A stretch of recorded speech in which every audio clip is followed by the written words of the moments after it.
Call the meeting to order. Please rise for the pledge.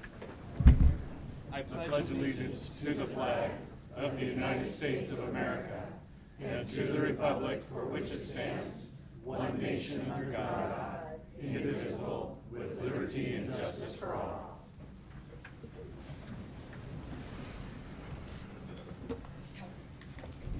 Welcome to the July 5th, 2022 Post Falls City Council meeting. Shannon, please note all council members are present tonight. There are two public hearings, and I'm just going to make a wild guess that that's probably why most of you are here. If anyone does wish to speak, there are forms on the podium in the back. Please fill them out. We need a name and an accurate address. Turn them into our clerk, and we will allow you time to speak. With this many people here, I would ask, there are some ground rules, but number one, no cheering, applauding, booing, hissing, throwing tomatoes.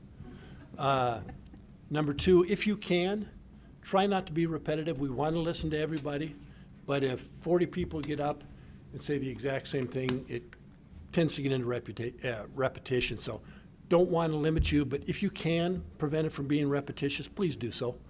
I guess with that, we can get started on the meeting. But I did want to set those down.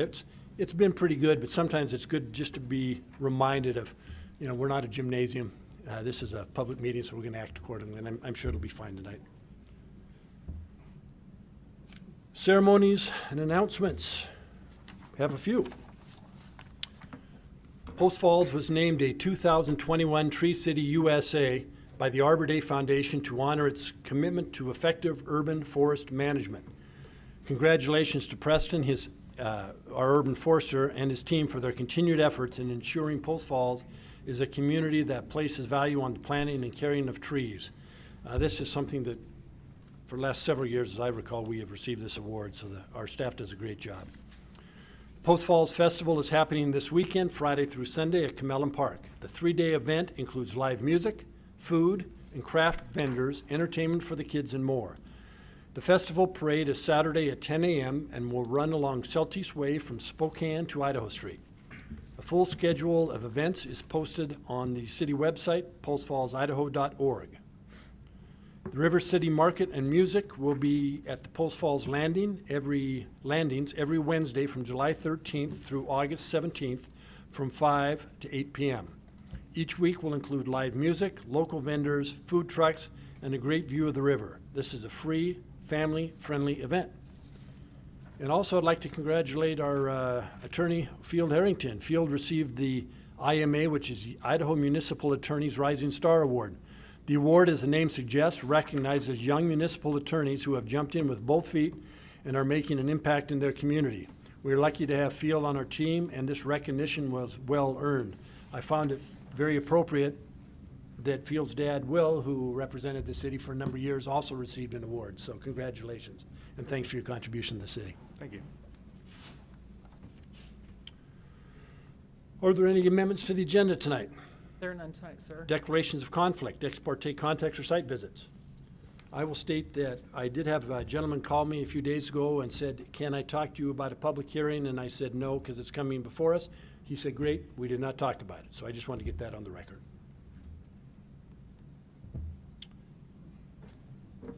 Would you please present the consent calendar?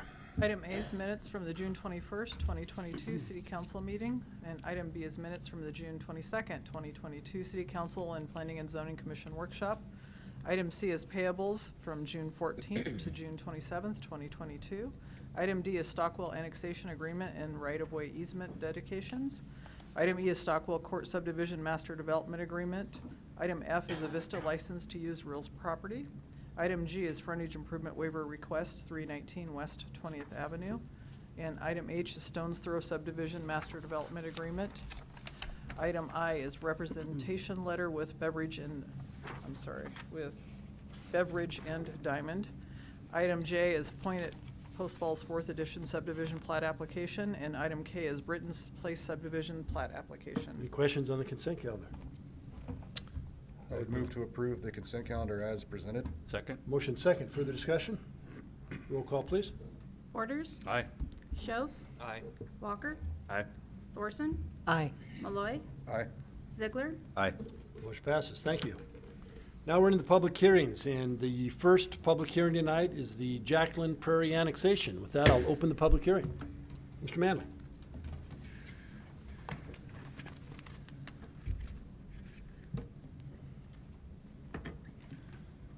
Good evening, Mayor Jacobson, Council President Wilhelm, Thorson, and members of City Council. John Manley, Planning Manager here, City Post Falls, presenting the file number ANNX 12, 2021, Jacklin-Prairie annexation. So the applicant is Rand Wickman, representing the owners of Jacklin Land Company. They're looking for you to approve an annexation request of about 94 acres with the CCM zoning designation. The CCM zoning district requires a development agreement that's attached in Exhibit S4.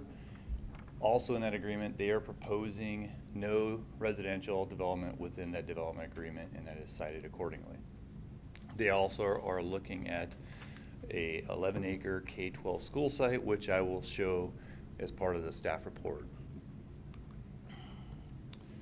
Looking at the permitted uses, this is within the CCM. You can see that generally you can get approved for up to 50% in a CCM zoning district for the total development site. Some other parameters with the CCM, that the minimum site size is 4 acres, and you can see there are some maximum heights of 105 feet for that CCM. There's some exemptions and some notes of things that can exceed that: chimneys, belfries, spires, and whatnot. Also, there's a note 11 that height limits may exceed for special use permit, but only for medical, hospitality, and mixed-use buildings within that zoning district. So with the special use permit, they would go to the Planning and Zoning Commission and seek permission for those, which is another separate public hearing. John, real quick. 105 feet, how many stories would that be? Anywhere from, if each story was, 10 feet, then you'd probably, anywhere from 8 to 10 with pitching. But once again, if that's an element of concern, you can involve that in that development agreement as a limitation. Thank you. Here's the location of that site. It's at the northeast corner of Zoros and Prairie. You can see that hatched in red. The blue area, that is the proposed school site at that location of the requested area. Current land use, ag, in the county. There's no known significant topology or vegetation matters that would encumber development of the site. It is to note, though, that it is over the Rathrum-Prairie Aquifer. Water provider for this would be the Ross Point Water District, and there was a will serve letter, Exhibit A7 in the staff report, with the City of Post Falls providing sanitary sewer services. So what we look at here is some zone change review criteria that goes with annexation request, because you're determining zoning with the annexation. The annexation, you'd be looking at a lot of the goals and policies in the comp plan to support whether or not you'd want to annex or not. They kind of work hand in hand. So first, looking at zoning, and this is what the Planning and Zoning Commission looked at in their recommendation, would be, is the proposed amendment in accordance with the Comprehensive Plan's future land use map, as well as the goals and policies in the Post Falls Comprehensive Plan. You'd also be looking at street classification, traffic patterns, existing development, future land use, community plans, and other geographic or natural features to support or not support a request. So the next slides kind of go into some of those topics. Here you see in the blue, that's the transitional area. In the transitional area, the reason for that designation in the comp plan is because whether you're along certain uses or higher classified corridors, certain uses may or may not fit. And so then it points to the focus area as providing further guidance. And this is kind of what you can kind of see supports what I just stated here for the transitional. Going into the focus area, you see here in the brown area, that's the 41 North focus area. You can see here it's looking at focus provisions for multifamily, commercial, and tech uses near your higher classified roadways. So the purpose of that is along higher classified roadways, you get a lot more noise, air, and other pollutant type activities that aren't necessarily suitable to some of your lower density development. Plus, the higher intense uses buffer and mitigate some of those impacts on the lower dense neighborhoods that generally are further away from those corridors. On top of that, you can see the desire to develop a pedestrian connecting corridor in this 41 North area, utilizing the multi-use paths, trails, including the Prairie Trail. Can someone shut off the phone, please? Everybody, please silence phones. Thank you. And that Prairie Trail runs, you can see here, right through the proposed annexation area. And with development and along of a lot of our arterials and corridors, you get multi-use trails. So ultimately, upon development, you'd end up getting the north, south, east, west connectors all along our collectors and arterials to that Prairie Trail. Going on to some goals and policies to support those mentioned criteria sets. Here's 3 of them here: grow and sustain a balanced, resilient economy, maintain and improve Post Falls small town scale, charm, and aesthetic beauty, keep Post Falls neighborhoods safe, vital, and attractive, plan for and establish quantities of land uses in Post Falls supporting community needs and long-term sustainability. You can see some environmental protection stuff, clean air, soils, river, and aquifer, looking at fiscal health. Those are the goals, and then the policies to support those goals are stated and discussed in depth in the staff report. I can kind of just leave this up for review for policy 1. A lot of them just restates what I stated in goals. Policy 2, apply and revise zoning designations with careful consideration of the factors, including the following. Once again, you saw in the staff report discussed the traffic patterns, infrastructure, and service plans that could support this area. Policy 3, encourage development that provides suitable scale daily needs within walking distance. So ultimately, you know, we already mentioned about those pedestrian corridors. With development, you'd end up getting that in time. Also encouraging the development of off-corridor access and circulation of commercial mixed-use areas abutting limited access arterials. So those kind of tie into the first 3 criteria that were mentioned. Going into the next set of 3 criteria, looking at commercial and high-density residential zoning assigned along streets with higher road classifications. I already mentioned that. Looking at limited in neighborhood commercial and lower density residential is typically assigned for properties as they proceed further away. And this isn't necessarily a low impact area, being along Prairie Avenue and being along the near close proximity to the Highway 41 Prairie intersection. The last criteria deals with industrial zoning, which they're not asking for, which would not really be applicable.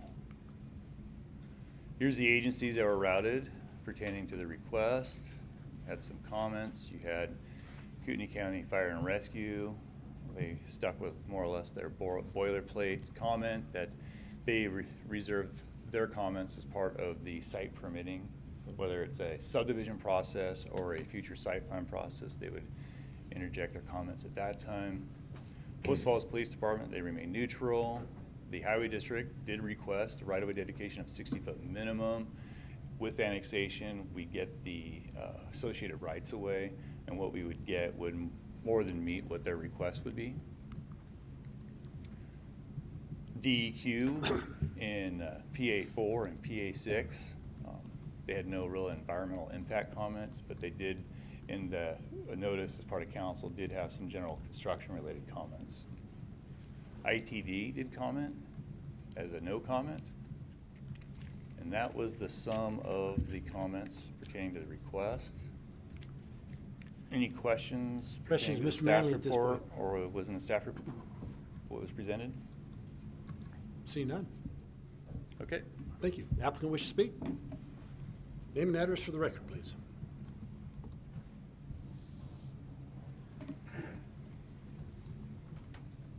Which one's yours again? It's a 7-5.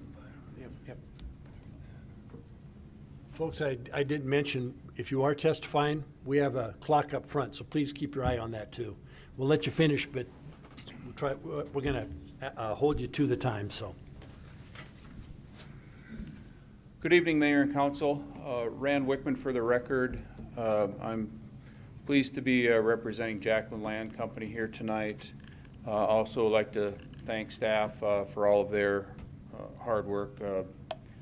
These aren't getting any easier, and staff's assistance always greatly helpful. So we are requesting to annex about 94 acres there. It is on the north side of Prairie Avenue. You'll recognize the Jacklin buildings in the background there with the rather distinctive roof color. That is just on the east side of the annexation area. The green field here is part of the area that is requested to be annexed. This is overhead, and I won't dwell on this because John went through it. You can see we're contiguous to the city on the west and south, and that's Prairie Avenue there at our south border. As John mentioned, that Prairie Trail runs right through the middle. Future land use designation is transitional. Again, John went through the definition of that designation and the comp plan goals and policies. And your staff and planning commission does a good job of analyzing those things far better than I could, and I won't bore you with a repetition on those issues.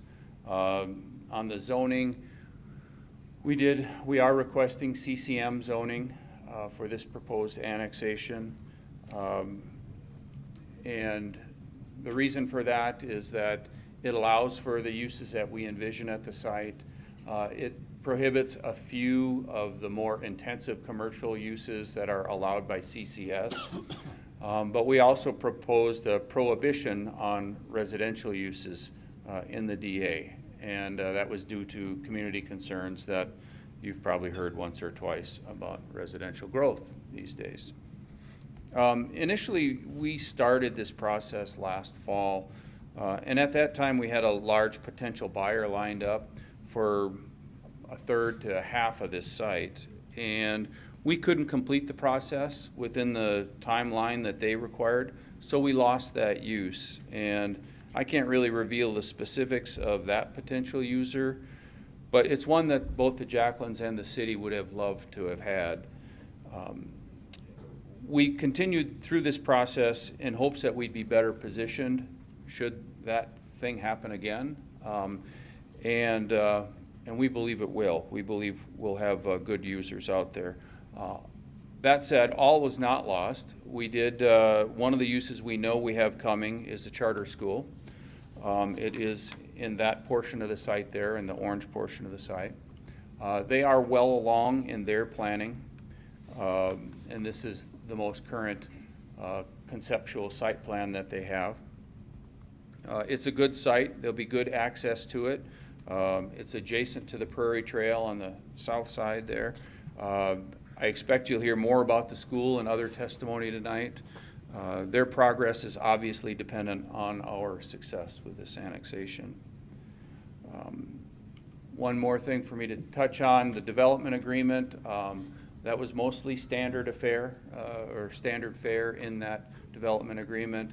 There are some specific provisions related to wastewater. Of course, as we get farther and farther away from your wastewater treatment plant, it gets a little harder to get wastewater to it, or it becomes more complicated. So we work through that with your staff. There are a lot of easement and right-of-way dedications in that because we've got roads on all four sides, or future roads on all four sides of this annexation. We have the aforementioned restriction on residential development, but also importantly, we are agreeing to construct that Prairie Trail all the way from Prairie Avenue, which is beyond the boundary of our annexation, all the way from Prairie Avenue all the way up to Highway 41, and that's approximately 9/10 of a mile. Touch on the Planning Commission recommendation just briefly. They did recommend approval of the zoning.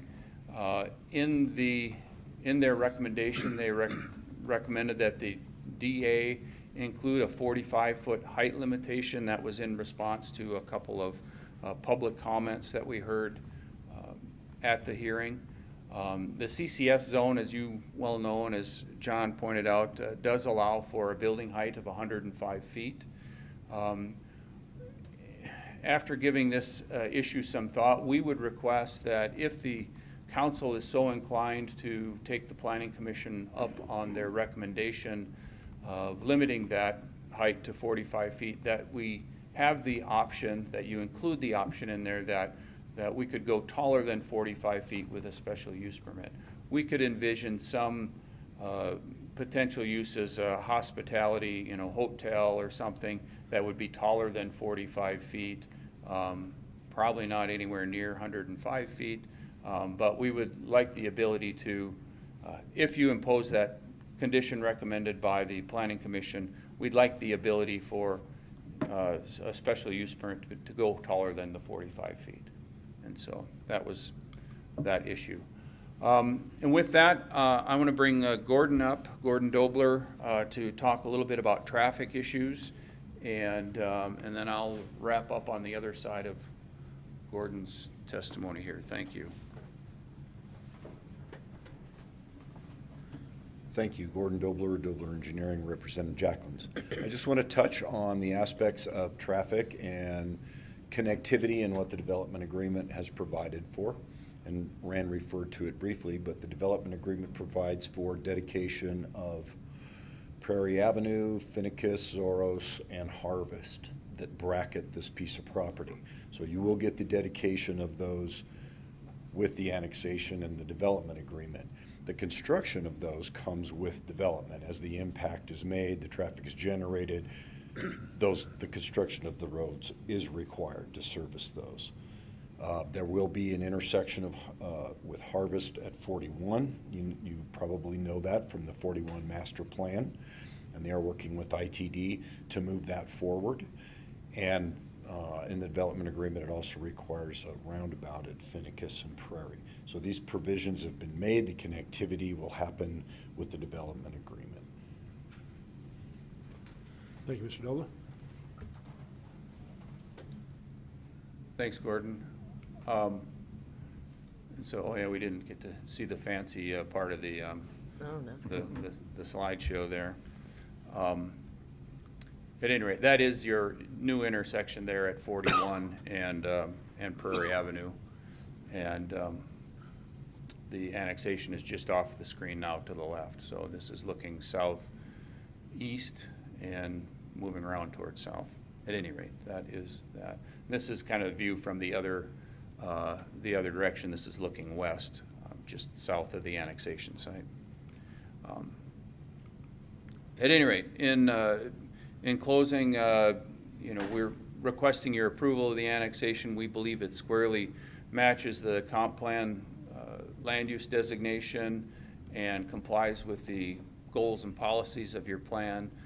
It's compatible with adjacent uses. We do have the commercial development going in on the west side of it. Jacklin owns property on two of the other sides, and you've got approved projects south of Prairie Avenue as well. This annexation implements the plans that the city has created for that particular area, and we think the requested zoning has significant benefit to the city with the least impact on the infrastructure and services there. And so with that, one more thing, we did receive this one late letter submittal of public comment that, if I could, I'd like to submit to the record. There are multiple copies there. Thank you. And unless you have additional questions for me, I'll let you get on with commission. Any questions, Mr. Waiver? Go ahead, Joe. So, obviously nothing's set in stone. You do have some kind of vision for the property though, because you've noted that you can't imagine anything needing to be as tall as 105 feet, but 45 is too short, potentially. So what is the right height?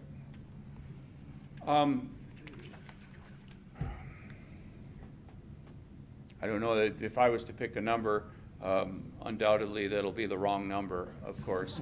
I think 45 feet is fine for most uses that we will see in this site. But again, having the ability to do it in a special case, if we get a taller user, having the ability to have a taller building through a special use permit, the way you do it in other circumstances, I think that would be the best circumstance. If that doesn't work for you, you know, we will live with the 45-foot height that the Planning Commission has recommended. But like I say, I think there are occasions, your staff even mentioned at the Planning Commission, you know, for you know, medical buildings, you know, things like hospitals or you know, certainly hotels and that sort of thing. It's very easy to get up to 45 feet. You know, that accommodates 3 stories, maybe 4 stories, depending on the design. You know, it's not hard to come up with a taller commercial building than that. So I apologize, I don't have a magic number to Right. give you. I was just trying to get an idea, because the, you know, 105 feet is obviously for Post Falls very tall. Yes. Right next to Highway 41 is, in my mind, less objectionable, but being a fair distance back, I think we'd like to see that taper down. So if you end up Yes. with 45 feet at, you know, whatever ends up going around to 45 on Highway 41 with a 105-foot building behind it, farther back on Prairie, might be a little Ag- shocking. Agreed. Well, and So- that's why we think having the ability to look at them on a case-by-case basis, you know, through a special use permit if it's over 45 feet, we think that gives the city the final say whether that's something whether that makes sense for that particular circumstance. I don't see that being a common occurrence, but it's good to have the ability to do it if the right circumstance comes along. Thank you. Thank you. Thank you. Put up something. I liked your moving cars. Okay. That was cool. There we go.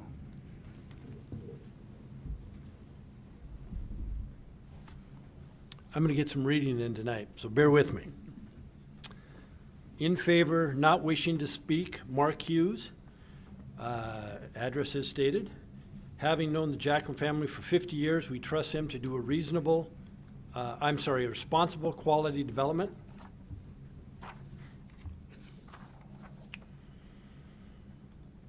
In favor, not wishing to speak, Jared Pearson. Again, addresses, I don't have to, won't read the addresses, but they are listed. Ed Cates is an excellent steward and educator. Kootenai Classical Academy would be a very high-quality education. We need to raise the bar on education for our community. I hope for my daughter to one day attend Kootenai Classical Academy. In favor, not wishing to speak, is Dawson Williams. In favor, not wishing to speak, is Ben Kettle. Also in favor, not wishing to speak, Beverly Gannett. Gannett. I always butcher names, so that was pretty close for me. In favor, not wishing to speak, Matthew Volz. I, Matthew Volz, support the request for City Council for the annexation of Jacklin-Prairie Annex 0012-2021 to move forward. It will be consistent with policy 10 and make Post Falls proud. In favor, not wishing to speak, Barbara Hedden. In favor, not wishing to speak, Terry Seymour. I'm in favor of the annexation.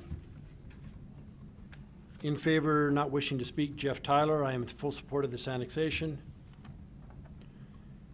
In favor, not wishing to speak, Brent Reagan. Please support the annexation.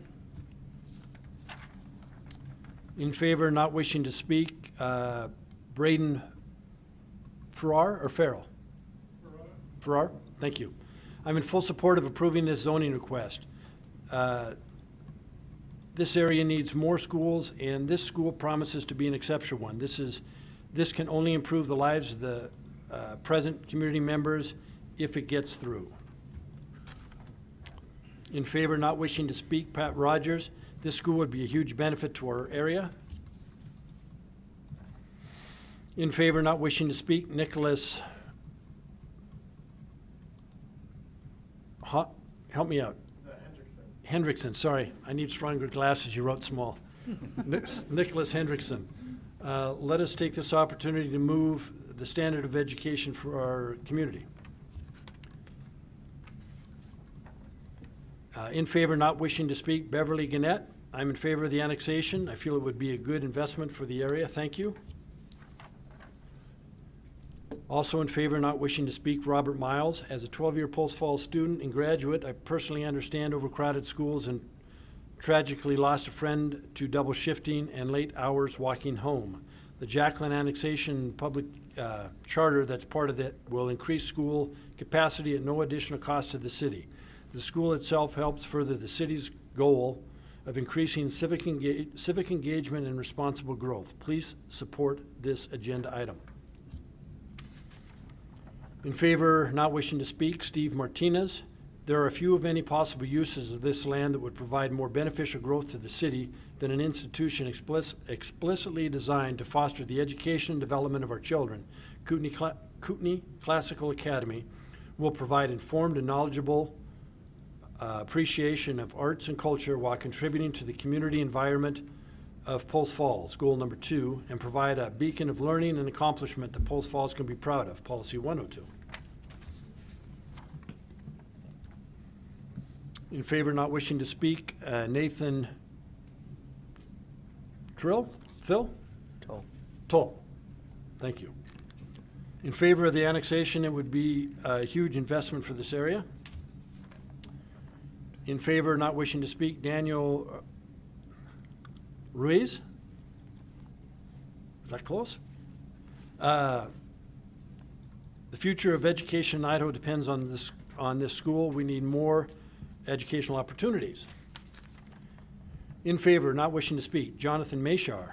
Since increasing residential building is a reality that cannot be prevented, I believe that it is essential that distributed, modest commercial areas be built to keep the small-town character of Post Falls, goal number 3, from being overwhelmed by traffic, policy number 2. This annexation with the charter school is the right size solution. In favor, not wishing to speak, either Sandy or Andy Shaw. Please approve the annexation for Kootenai Classical Academy. This is greatly needed charter school. Very few include K through 8 with the intent to expand through 12th. My kids are homeschooled in classical education. They're excited about having the school to attend. In favor, not wishing to speak, Sydney Raymond. I am praying for my kids and for my and kids' future. You will make the right decision to open this school. I guess I maybe should mention that we heard a lot about the school, but the annexation, the topic before us is the annexation and the zoning of the property, so just so everybody knows. Not wishing to speak in favor, Cheryl Birch. We desperately need the Hillsdale Classic School. In favor, not wishing to speak, Rachel Cates.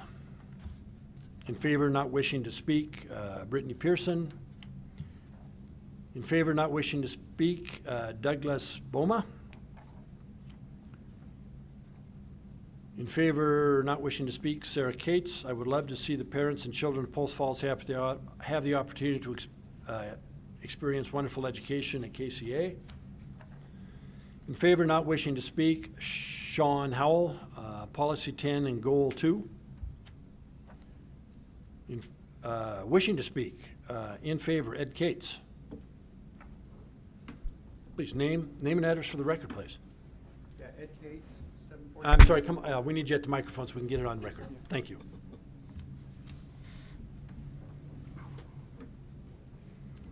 Yeah, my name is Ed Cates, 741 South Fairmont Loop, Coeur d'Alene, Idaho. Thank you. Good evening, Mayor and members of the City Council. Again, my name's Ed Cates. I'm the board chair for Kootenai Classical Academy. I've been teaching for 30 years at the university and college level in San Francisco and Colorado, and for 15 years at North Idaho College. And I've never seen an educational model that this school offers. It was started by Hillsdale College in 2012. And it's a K through 12 public education, so it's tuition free.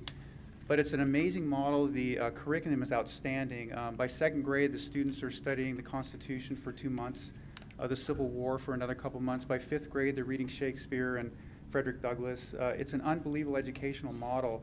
There's 26 schools now across the country and growing. So Hillsdale College is in Michigan. It's a classical college, a very, very well-known school. And they're sponsoring these K through 12 models throughout the country. There's schools in Florida and Texas and Georgia and North Carolina and elsewhere. We have a school now in southern Idaho in Fruitland, Treasure Valley Classical Academy, and that's been there since 2019. Their success is remarkable. They have over 300 kids on their waiting list at this point. And what's interesting about our model is that we serve all students. We serve special needs students. We're proud of that fact. We're a public charter school. We're not an elite college prep school. So what you get with this model is basically an elite education, but that's for everybody. And that's another thing, like I said, that we're incredibly proud of, is that we bring all students into this program and give them an unbelievable education, not only in the typical subjects, but advanced subjects like moral philosophy, economics, logic and rhetoric, and the kids flourish in this environment. It's an amazing thing to see. Now, we are, we know that schools in our area are very at capacity or over capacity. Coeur d'Alene has a charter school, but it only serves 6 through 12. It doesn't have a K through 5 component. Rathdrum has STEM charter, but it's more of a STEM-based. Currently, Post Falls does not have a public charter school, and we just think this would be a great opportunity for this area to plant that great education here in Post Falls. We have had a wonderful experience working with the Jacklin family. They've been fantastic. It's been a long haul for our board. We're a founding board. We've been together for 4 years. We're all volunteers. Only one member of the board will have kids that attend this school. So we've been through a lot of challenges, a lot of setbacks, a lot of wonderful opportunities at the same time. But it's the people that we've met along the way that have been just fantastic. To see the community support. We have over 1,200 kids now on our interest list, and we will open the school K through 8 with only 428 seats. So we've got 1,200 kids already interested in attending our school. So it's been a remarkable experience for me as a college professor to see an educational system like this planted at the K through 12 level, which is really devoted to just producing great citizens. We're not a college prep school. We're a school that wants to give a child a K through 12 experience that will be just as good as a college experience. Again, it's an amazing opportunity. We have a fantastic group of supporters that have been with us for 4 years: attorneys, real estate people, architects, finance people, developers. It's been an amazing opportunity and growing and learning experience for us to be a part of this. So it's been a wonderful effort. It's a great model, and we just hope you think about our school, and we appreciate your giving us time to speak about this wonderful opportunity. Thank you. Thank you. In favor, wishing to speak, Michael Burgess.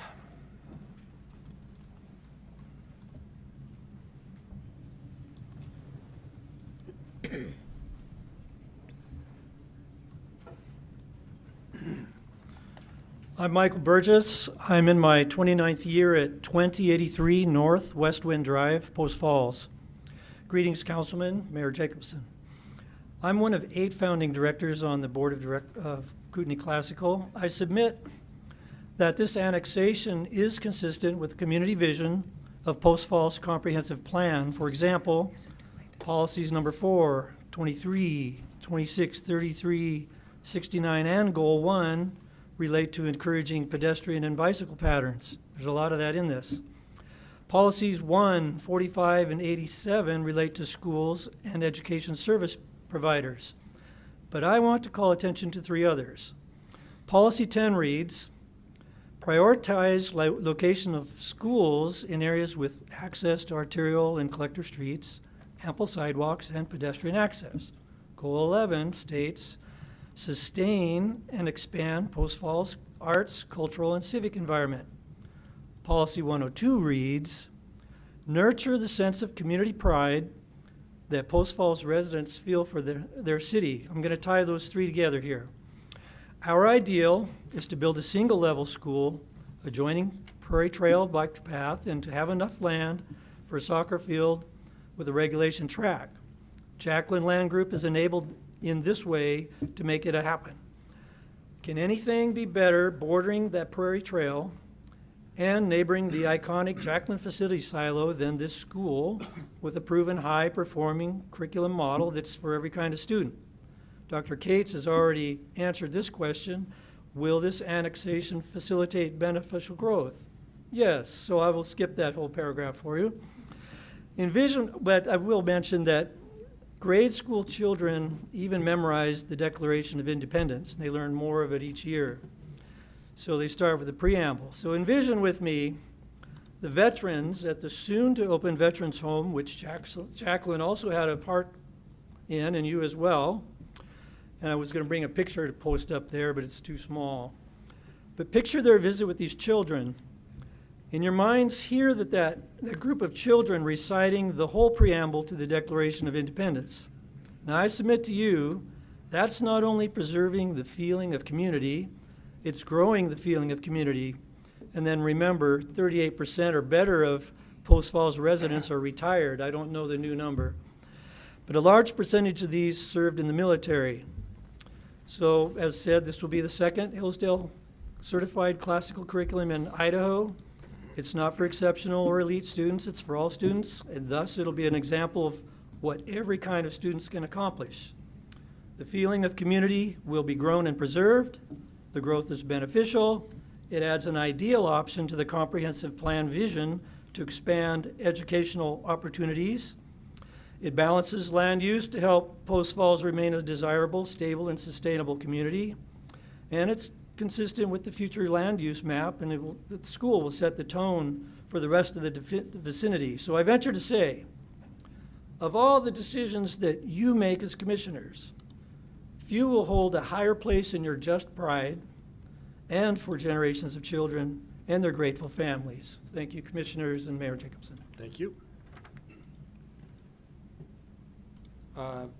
Feel I should have asked you a question. We did receive a letter that was given to us late. Do I need to read that into the record? So the copies were handed out to the entire council. Correct. I would just poll the council to see if they've had a chance to review that, and then it will be exhibited into the record. Yes, I did. Okay, so we don't need to read it? No, I Good, think thank you. that's fine. I just wanted to make sure I should have gotten that in, got into that before public testimony. Was that from the applicant? No, that was a letter from Melissa Wells, Core Development, in support.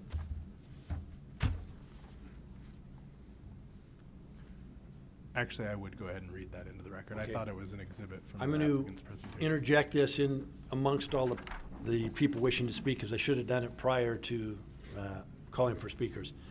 Letter of support for 7522 Jacklin Annexation. Kootenai County Land Company, the developer Foxtail Development to the southeast of the Jacklin property, supports the annexation of the 97-acre Jacklin property to the city of Post Falls with the zoning designation of Community Commercial Mix, CCM. The comprehensive plan designation for the site is transitional, and the plan's Highway 41 focus area supports commercial, tech, and multifamily uses. The site is adjacent to a commercially zoned property, a future shopping center, and future extension of Fennicus and Zoros collectors, and is near the intersection of Prairie Avenue, which is an arterial. Plus, water and sewer are readily available to the site. We also understand the applicant plans to donate us a much-needed 11-acre future school site. Like the Post Falls Planning Commission, we support the development of the site for commercial services, office space, and the school site, and recognize these uses will reduce vehicle trips to the city center and provide employment opportunities and commercial property tax for the city and the future school and its core development, Lakewood Drive, Coeur d'Alene, Melissa Wells. Now, wishing to speak in favor, Samantha Stigliter? Wow.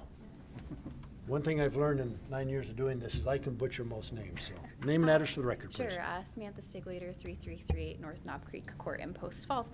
Hi, council members and Mr. Mayor. I'm back up here again to talk to you about something else, but I just want to say how in favor I am of this annexation. Obviously for the school, which we've talked a lot about, although I would say I don't think that there are enough people that can say enough positive things about the opportunity that we'll bring to this, so I appreciate that there's a time constraint, but still for all that we talk about in these meetings, I don't think that we could hear enough good things. That's truly how amazing this opportunity is. But let's talk about the annexation.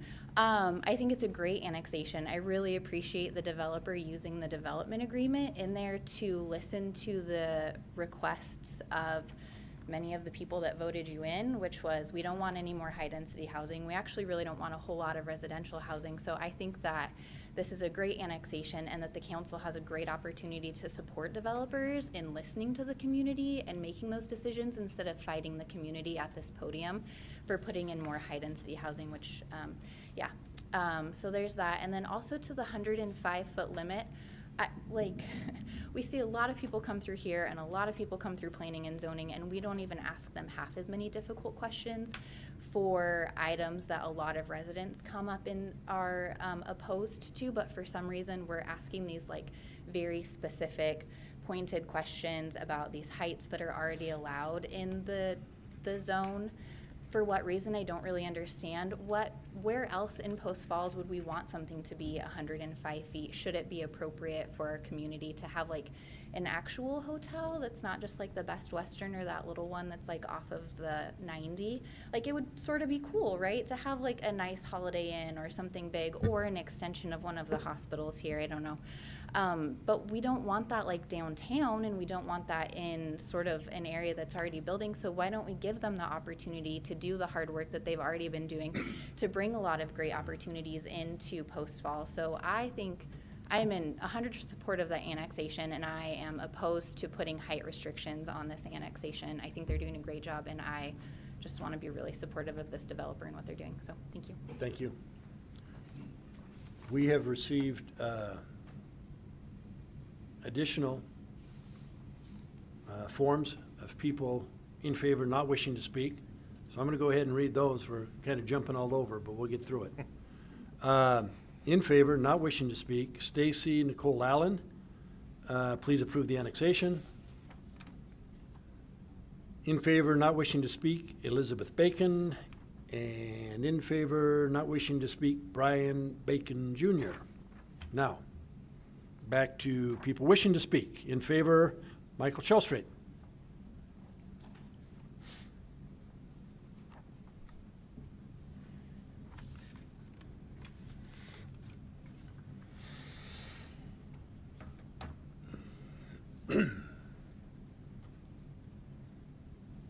Good evening. My name is Mike Shellstraight. I'm resident of Post Falls of 2900 North Sand Trap Way. Been here into the city for 30 years. My background has been human resources career. I'm retired, and I also spent time as an adjunct professor with various local colleges, so I have an interest in the school mainly, which is 17% of this annexation when you do the math. The charter school will be an excellent school. It'll be at the crossroads of Prairie and Highway 41 in conjunction with the Prairie Trail. Is a perfect location. We've talked about the school before. The high-performing charter school is for every kind of student and has a moral and civic virtue component, something that is badly needed today by children in our schools. The graduating students will be prized for being competent, responsible, and having self-initiative. These are things that employers look for when they are hiring students and people. They will be it will also be, it will bode well for the planned tech park, which will be on the west side of the Highway 41. So finally, this overall plan provides a critical balance among physical and environmental attributes such as the commercial, education, and geographic and natural features to help Post Falls remain a stable and sustainable community. Thank you. Thanks, Mike. In favor, wishing to speak, Sarah Fisher.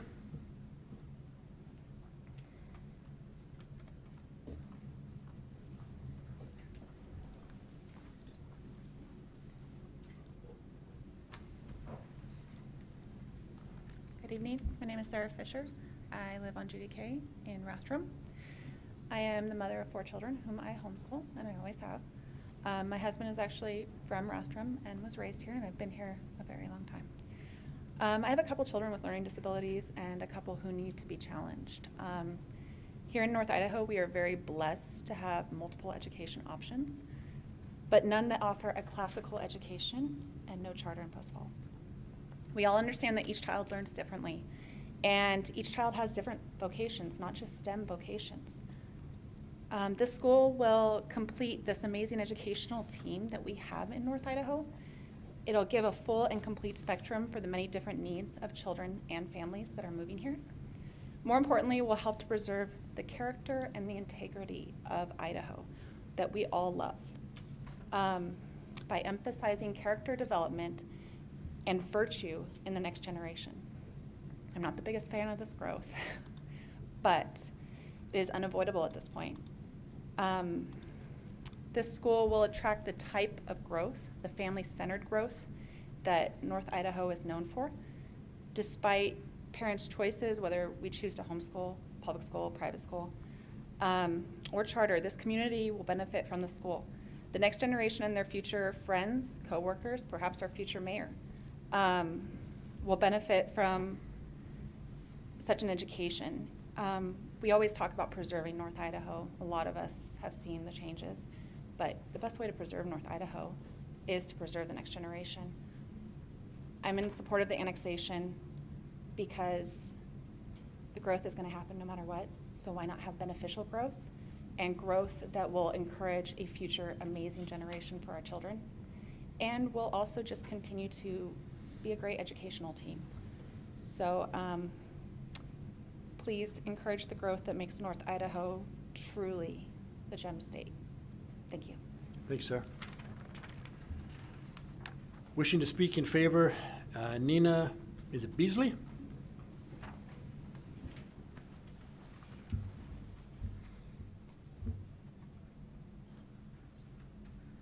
Good evening, Mayor Jacobson and the City Council. My name's Nina Beasley, and I live in Rathdrum, 6107 West Majestic Avenue, and I support the Jacklin-Prairie annexation. I'm currently on the Rathdrum Planning and Zoning Commission, so these types of things are familiar to me, and I read the packet for the annexation, and as far as I could see, it is compliant with the future land use map and comprehensive plan, and it looks like it's consistent with the goals and policies of the comprehensive plan. More importantly, this land use supports community needs, goal G7. Area schools are over capacity. As a planning and zoning commissioner for Rathdrum, with almost every plat I've read, which you can read if you go onto the city website and look at the agendas and packets, we get a letter from the Lakeland Joint School District expressing their concerns the impact that new development is having on our crowded elementary schools. With no impact fees and without developers considering setting aside some land for schools, it's difficult for them to keep up, and there's no funding mechanism from the state of Idaho for school construction and land acquisition. In the October 24, 2021 article put forth by Madison Hardy in the Coeur d'Alene Press titled "Coeur d'Alene Schools Hitting Capacity," it states the following. 2 years ago, a committee developed the Coeur d'Alene School District 2020-2030 Long-Range Facilities Plan. The report found that 10 of the district's 18 schools were at or over 100% capacity. Half of the elementary schools ranged from 100% to 129% capacity in 2019, and the committee predicted one facility would hit 192.7% capacity by 2030. Capacity concerns are also affecting the high schools. In 2019, the Coeur d'Alene High School reported its enrollment was at 92% capacity. Now it is at 103%. Despite bond measures adding 10 classrooms to Lake City High School, that high school is near 100% capacity. And from what I understand, Post Falls school districts are also having capacity issues as well. Supporting the Jacklin-Prairie annexation will provide a needed service to the community and students, provide jobs, and most importantly, an excellent education for students. Thank you. Thank you, Nina. Wishing to speak in favor, Gary Redder.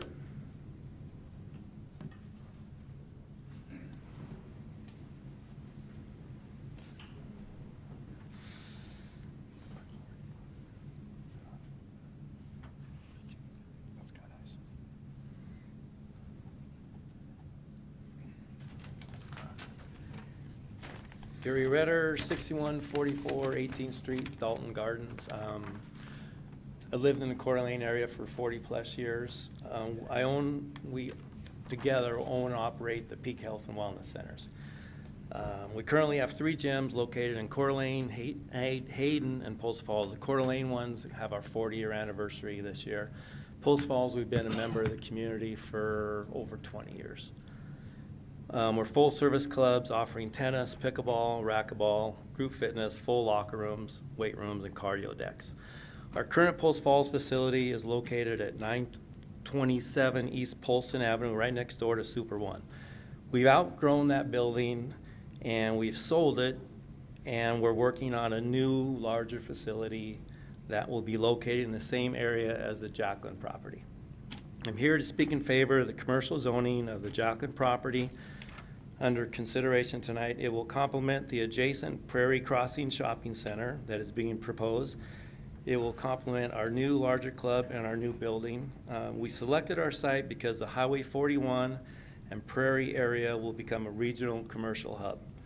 It allows our members to not have to drive to Hayden, Coeur d'Alene, or down to Highway 41 towards I-90 to reach our existing Post Falls building. This will actually alleviate a lot of the traffic issues that our area currently has. Thank you for allowing me to speak. Thank you. In favor, wishing to speak, Shelley Moore.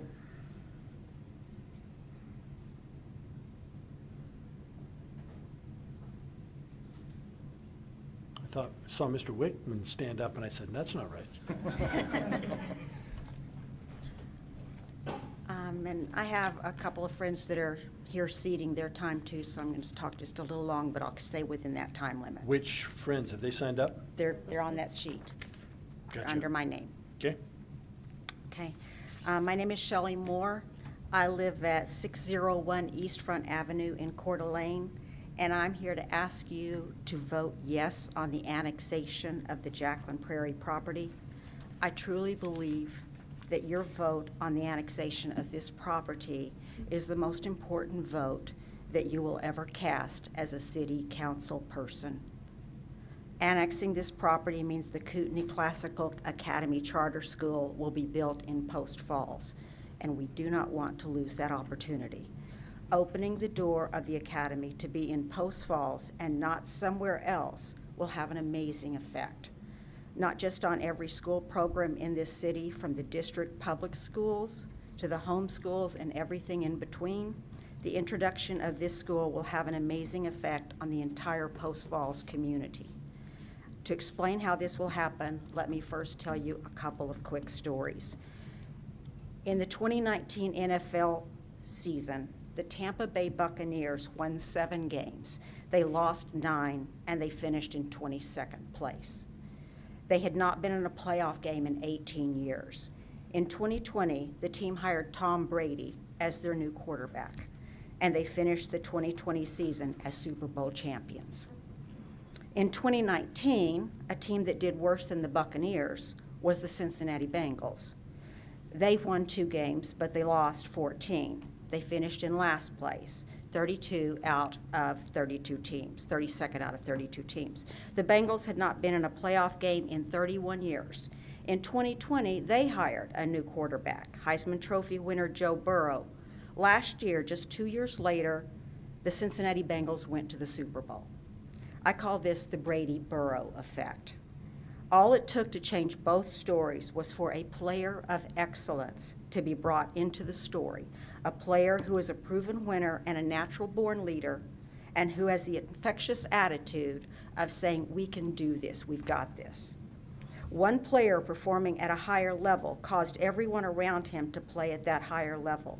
They had no choice. Mediocrity could no longer hide. Everyone started to pay attention to what was working and what was not working. Community pride went through the roof. City revenue went up. The citizens of Tampa Bay and Cincinnati were smiling. They now shared a common goal that literally only 1 year earlier seemed completely out of the realm of possibility. These are appealing qualities in a community. That's the kind of place people want to live, they want to put down roots, and they want to raise families. It took a player of excellence and some leaders in strategic positions who had a vision of shooting for the stars. Now let me tell you about a third team, the Post Falls School District. Last year, our students tested at 49% proficiency in math and 56% proficiency in reading. Those scores are not sending community pride through the roof, and they're not raising the city revenue. What can you, on the city council, do about that for the least effort and the least expense? The answer is you can bring in a player of excellence. You, the city council, can trigger the Brady-Burrow effect by voting yes on the annexation of the Jacklin-Prairie property. The reason I'm standing before you is because I literally gasped when I heard that the Kootenai Academy will be using the Hillsdale K-12 curriculum. That's the player of excellence that we need here in Post Falls on our team. The Hillsdale curriculum is the Tom Brady of the K-12 education world. There are over 50 schools in the United States using the Hillsdale teaching program. Their average high school graduation rate is 99%. The first school to use the program is in Hillsdale, Michigan. For the last 20 years, this school has consistently placed in the 97th and 99th percentile in the entire country in school performance. Since the first graduating class in 2001, 9% of this Academy seniors have been recognized as National Merit Finalists, an honor that nationwide less than 1% of high school seniors receive. That is why this annexation is so important, because it brings the Kootenai Classical Academy, which brings us the Hillsdale curriculum program. This annexation is opening the door to us getting our Tom Brady or our Joe Burrow. It will cause everyone in our education system, the public schools, the privates, the charters, and the homeschoolers, to improve their game just as Brady and Burrow's arrival changed the performance dynamics for their whole team. Raising the test scores across the school district while at the same time nurturing children who are excited about going to school because they feel successful there, these are great goals for a community. Post Falls schools are currently over capacity, as has been covered, and underperforming. So under the criteria of the comprehensive plan, this annexation will be land use that supports community needs. That's goal 7. The Jacklin-Prairie annexation is beneficial growth. It will make Post Falls proud and desirable. It will help keep this city prosperous. It will benefit the civic health of the community, and it will keep our neighborhoods safe, vital, and attractive. That's Policy 102 and Goals 1 and 5. How will this annexation be able to do all of this? Well, you know the old mantra, the real estate mantra, location, location, location. One of the biggest factors is high-ranking school district. As the school district goes, so goes the health of the home buyers market. The ranking of the school district can make or break a home sale. Owning a house in a desirable community is a huge investment that sets the stage for the family to want to stay and put down roots. A feeling of long-term commitment takes hold. Homeowners want their families and their largest investment to be safe. They want their environment to be thriving, attractive, and desirable.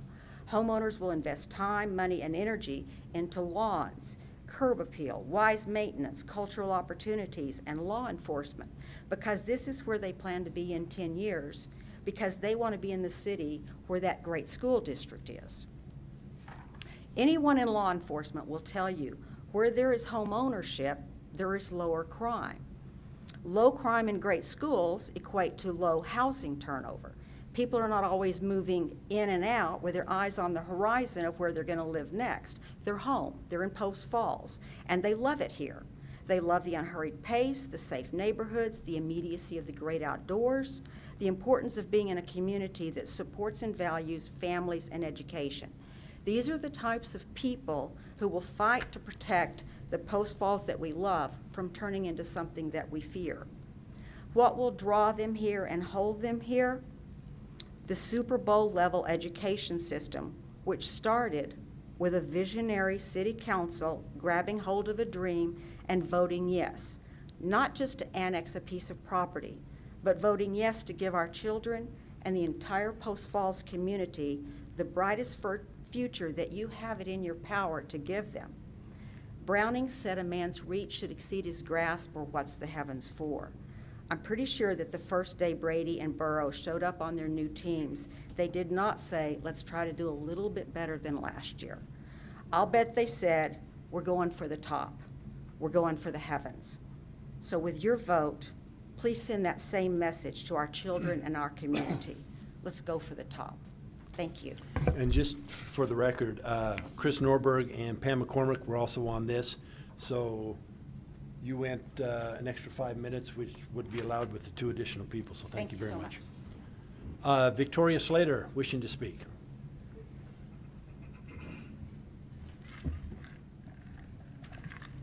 Victoria Slater, 3109 North 22nd Street, Coeur d'Alene, Idaho. My testimony is applicable to Policy 102 and Goals 1 and 5, which support beneficial growth, keeping Post Falls prosperous, benefiting the civic health of the community, and keeping our neighbors safe, vital, and attractive. My testimony follows upon Ms. Moore's testimony. According to the Mackinac Center of Public Policy, there have been 28 data-driven studies on the competitive effects of voucher and tax credit scholarship programs, such as the Kootenai Classic Academy, on the academic performance of students who remain at their traditional public schools. One study found no visible effect, 2 found a small negative effect, but 25 of the 28 studies showed that for the students who remained in public schools, their academic performance improved after the addition of the voucher and tax credit scholarship school. 25 out of 28 showed an improvement in academic performance. Thank you. Thank you. Wishing to speak in favor, Rosaline, is it Squantus? It's Scantus. And Mayor Jackson, Jacobson, I'm going to pass. Okay. It's all, there's been a lot. Thank you very much. And I'm sorry I butchered your name too. Oh, that's okay. In favor, wishing to speak, Michael Moore.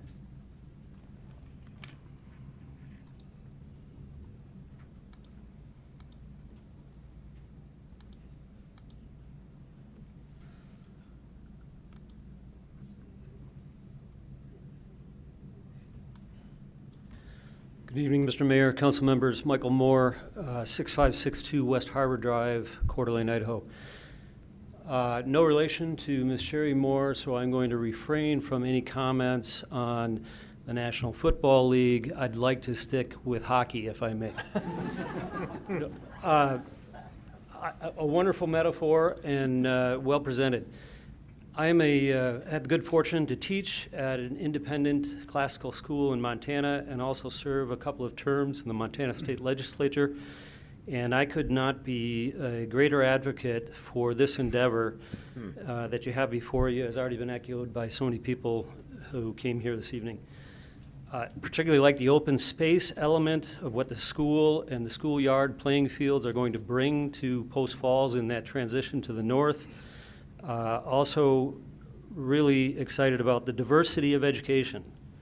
Now, diversity of education perhaps in a different sense than most of us think of it, because I think the diversity of a classical curriculum comes from the God-given gifts and strengths of every child that will be in this school, and learning and growing according to those strengths and applying them in life as they leave the school system at their graduation. And I also think that the graduates will excel in arts and sciences and be able to think for themselves, and perhaps even more importantly, act virtuously for the good of our community and the good of our republic. Thank you. Thank you, sir. Next person wishing to speak, but we don't know in favor, in opposition, or neutral, Rochelle Otteson.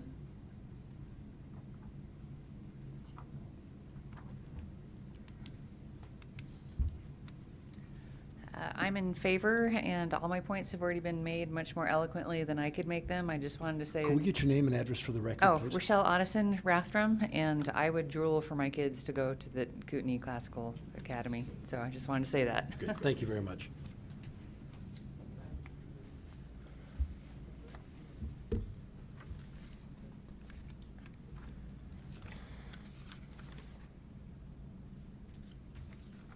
I want to go to those who are neutral at this point. Not wishing to speak, neutral. Carl, I'm going to mispronounce your last name. Bjerke. Thank you very much.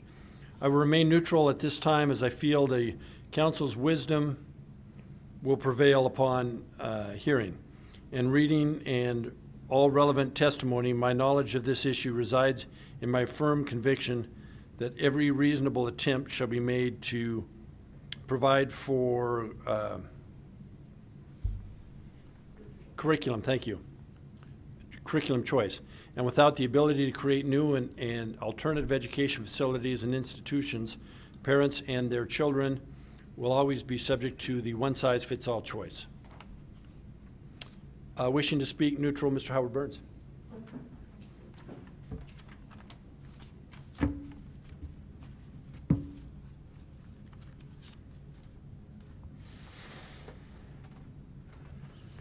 Good evening, Howard Burns, 502 Rocky Point Court, Post Falls. First, I'd like to say thank you to the applicant that they agreed to put in no residential. I think that's a big plus. Secondly, I notice a lot of people here that I haven't seen before. I'm glad you're interested in the community. I haven't heard you speaking up about the fact that there are no school impact fees being collected on new construction. A state law prohibits that. You can write your legislatures and say there should be a school impact fee so that every new construction pays something for the schools that already exist. The state prohibits that. We have a fire impact fee, we have a police impact fee, but we don't have a school impact fee. So everybody who moves here into a new dwelling gets free use of the schools that your taxes have paid for. Now they start paying taxes on them, but the initial cost was all borne by those of us that are here. So reach out to your legislatures and say there should be a school impact fee. Third, and I think of great importance, particularly since most of the people are here about the 11 acres out of the 94, which means there's going to be 73 other acres that really aren't being discussed. But if there's going to be 1,200 students in that school, and there's another school to the south, and the city wants to put roundabouts at both of those streets, and being a pedestrian who has tried to cross a roundabout that's busy, I think it's a recipe for disaster. I don't think there should be any roundabouts on Prairie Avenue. They should be intersections, signalized, or build an overpass. But there shouldn't be roundabouts on Prairie between Highway 41 and Coeur d'Alene. I think it's it's asking for pedestrian problems, especially with all the kids coming out of the school at a certain thing. They're able to ride the trail. I really think you need to review that on top of the fact that roundabouts, it's my understanding, cost about double what an intersection does. I think emergency vehicles, school buses, all roundabouts are just on busy streets, don't make sense. I'd like to make sure that the school site is inviolate in the development agreement, that if somehow the academy doesn't get built, that it's a school site. It stays that way. I think there should be a height limit. I think it should be 45 feet with a 60-foot maximum within 500 feet of Prairie. It can't go farther back. And that doesn't require just a special use permit. It requires a special use permit with a city council hearing. It can't just go to the planning commission. Last but not least, I don't understand why the developer of this project, or the Jacklin Company, is having to build the Prairie Trail north of their property and south of their property, or east and west, whatever it is, the part off their property. Hopefully they're getting reimbursed. I don't think that's equitable to them. I'd love to see it built.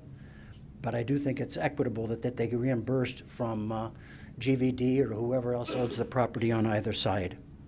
And last but not least, I don't know about the folks here, but timing-wise, I'd love to see the academy too. I think it's wonderful. I think the 11 acres are great. I don't know about the other 73, but the 11 are great.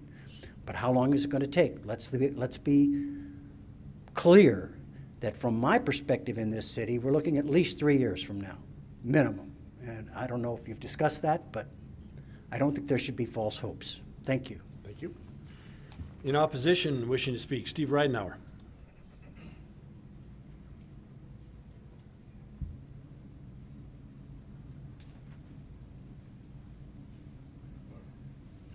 Mr. Mayor, members of the council, I'm Steve Ridenhour with NAI Black Commercial Brokerage. I live at 1918 Rodkey Drive, Post Falls, and I'm here representing GVD Commercial Properties, who is the developer of the approximate 50-acre property at the northeast corner of Prairie and 41. That's planned as Prairie Crossing Shopping Center. First of all, let me say we are certainly not in opposition to the school, so set that aside. And we certainly don't question the integrity or the capability of the Jacklin company or the family, and we think that they're wonderful developers. I'm here primarily to reaffirm the submittal of this letter of opposition to the Planning Commission by GVD on May 6th of this year. And for a number of reasons contained in that letter, not the least of which is the fact that there is no integrated residential included in this master plan. I think that that's an imposition on the developer, on the Jacklins. I know that they've held out the olive branch of cooperation in order to get this done, but it probably is, we don't think from, you know, over years and years of experience that this kind of commercial designation combined with 200 acres in the tech park, 50 acres in Prairie Crossing, 30 plus acres at the southeast corner, and another, 12 to 15 acres at the southwest corner, almost 300 acres. It's probably going to be very difficult to see this absorbed as commercial, and it just needs to be more of a balanced development. That's what's contained in the letter, and just wanted to submit that. Thank you very much. Thank you. Wishing to speak in opposition, Tammy Bremer. Hi, I'm Tammy Bremer, and I'm a resident of Post Falls. And first, let me say I am not in opposition to the school, so maybe I should have changed it to neutral. But I mean, I'm excited that there's the possibility of the classical school coming. I'm in 100% in favor of that. It makes me very happy that education might get back to its roots of where our country was founded. So that excites me. What it concerns me is the big picture of this annexation. So based on what I have been presented with, there's 86 acres that's unaccounted for. And I know the Jacklins have said that they will not develop this and put any residential in that, but there is no guarantee. There is nothing that will say 5 years from now, 3 years from now, 2 years from now, that they're not going to sell that off to another developer. And here we go with more apartment complexes on Prairie and 41 area. We've got a ton of apartments right in that area. The Tullamore Park area right now is a madhouse. There are apartments all around it with more going in. I don't know when they're going to be completed, but on hope there's going to be more apartments put in there. So that's my concern. And then I agree with everything Mr. Burns said. Really concerned about the 105-foot building. In my opinion, if we are going to look at goal number 3 of keeping Post Falls a small town with keeping it scale, charm, and beauty, the only tall structures that should go in is a water tower or a grain storage facility. That's just my opinion with the small town. But so I have really big concerns about the building height. But I am in no means in opposition to the school, and I agree with everything people have said about the school. I just kind of feel like you guys are strong-armed into approving a 97-acre annexation when just a few months ago you denied the Hughes Farm annexation for very, very valid reasons. But here we still have, there's still traffic concerns on Prairie. Those haven't gone away. And there's a CCM designation can still be a lot of traffic. So, I mean, that's just my big concern is we've got 86 acres that are unaccounted for. There's really no guarantee what's going to be done with those. And I mean, I know the Jacklin family and I trust them as well, but at the same time, there's just no guarantee. So I really wish that the school could have been presented in its own zoning, and it's already, I mean, it sounds like it's already sounds like it's already underbuilt, that we have a massive need for that, and that maybe it would be great if that was 22 acres instead of 11. But I'm not paying for it, and I'm not building it. So those are just the reasons that I have concerns about it. And then I also have concerns about our aquifer, and maybe an independent study, not one being done by the feds or the state, is underway. But it used to be, when I lived here years and years ago, that we were all concerned about the aquifer and all concerned about the growth. So I know that that's something else down the road to think about, but I do have concerns about our aquifer. And then I agree with the roundabout comments made by Mr. Burns as well. So, and thank you for your time. I appreciate it. Thank you. Just for clarification, with the development agreement under a CCM that does not call out for multifamily, they cannot build multifamily unless we were to go back through the entire process again. So just to address that one issue. Rebuttal, Mr. Wickman, you care to rebut?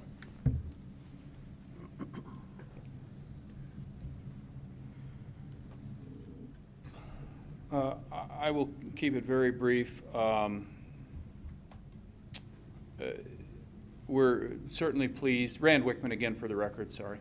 We're very pleased with the amount of support we've seen tonight. We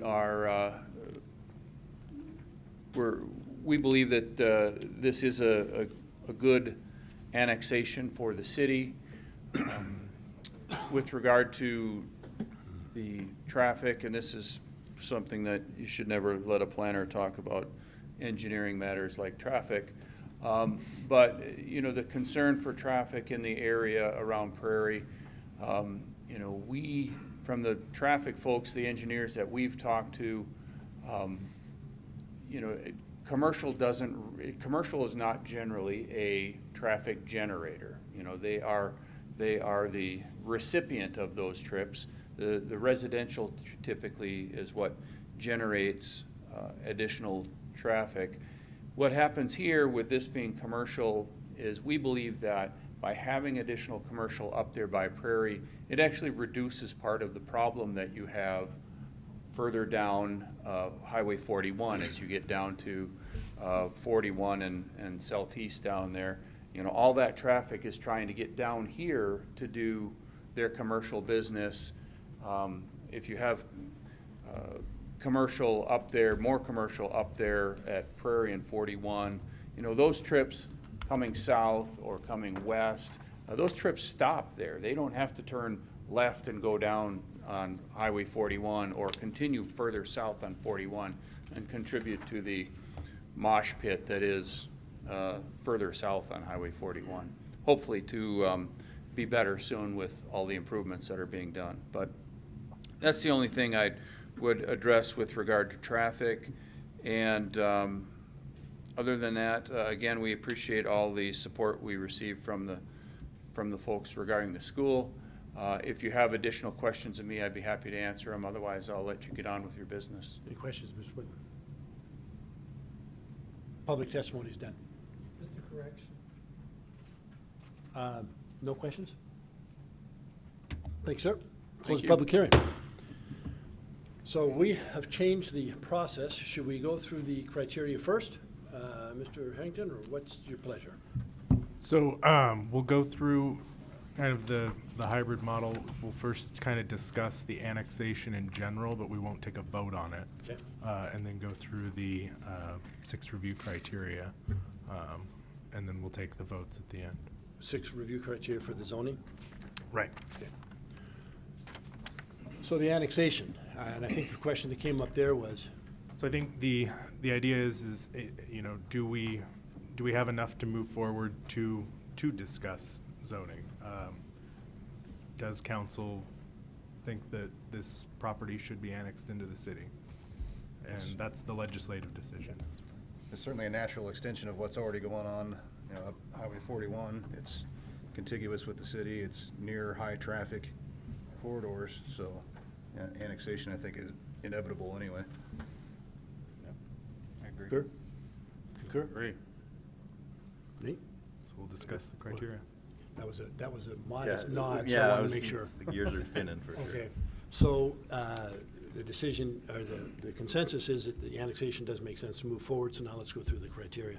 So the first review criteria is consistency with the future land use map. So what designation does the future land use map give to this property, and what facts in the record inform that decision to whether or not that standard has been met? According to the information that's provided, it's currently transitional.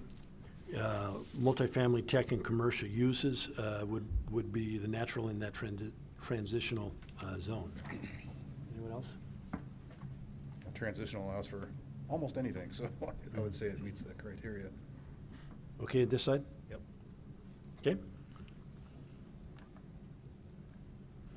All right, criteria 2 is consistency with the goals and policies found in the comprehensive plan. So which goals and policies are relevant or not relevant to the application, and what facts in the record speak to those?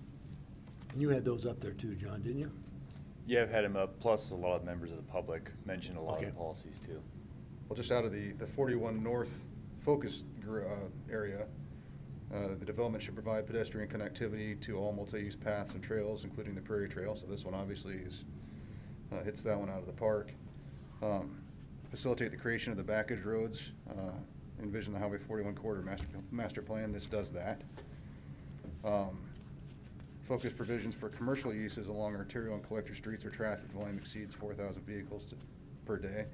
I'd say this uniquely addresses and fits with that one because the applicant has is proposing commercial only as opposed to residential. So that definitely hits that point. Any other additions, comments? Pretty much covers it. Good. Number 3. So zoning is assigned following consideration of such items such as street classification, traffic patterns, existing development, future land uses, community plans, and geographic or natural features. So sort of what pertinent facts speak to those items to help you determine what if it's compatible with the area. Well, the one that was mentioned that I wrote down, and I can't read my first word, but the streets, the commercial, et cetera, should be located along streets with higher usage capacity. And you've got Prairie and close to 41. This is the only one that makes me a bit nervous because Highway 41 is not complete yet. A lot of the things that have been approved to be built along the 41 corridor have not yet been built. And you know, commercial, depending on what goes there, can create a lot of traffic. You know, Prairie is eventually going to be 5 lanes, you know, all the way through to Coeur d'Alene probably, sooner than later. Or I don't know how soon, but working on the plan. It's part of the plan. So it all depends for me and my nerves about this is how fast is it going to build out? I think 80-something acres of commercial is probably not going to build out all that fast. So if we were talking residential here, I would be way more nervous because, you know, that'll get built probably tomorrow. Commercial, probably not. So I think I'm okay with this one considering the improvements currently being made to 41 and planned for Prairie. Right. I think the school meets the community needs as well for Goal 7, so. Okay. I think to kind of address your point about generating traffic, I think one of the benefits of this commercial development in my mind is that it's not generating new traffic but redirecting existing traffic away from congested areas. And so I do like that we've addressed the high density residential issue that we normally see in these transitional areas. So the traffic along those corridors I don't think will be a major issue. I said I'm not that worried about it, but for an example, say a hotel gets built there. That's going to create a lot more traffic because people are coming from out of the area to that place. But again, I think by the time a hotel ever got built, even if one did, 41's going to be done, and Prairie is probably going to be expanded by then too. We okay on that, Mr. Harrington? You got enough for that one? It's up to you. No, I mean, that meets the requirements, right? We've identified? Yeah. As I said, it's a new procedure, a new process. So the fourth is commercial and high-density residential is typically assigned along streets with a higher road classification. So the first question is this commercial or high-density residential? And if so, is it along a street with a higher road classification? I think we just Yes. addressed that, correct? Yes. Okay, number 5.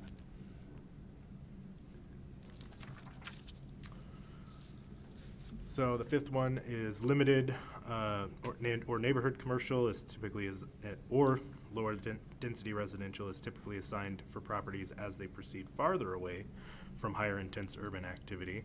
And so is this limited or neighborhood commercial or lower density residential? And if so, is it near a higher intense urban activity area?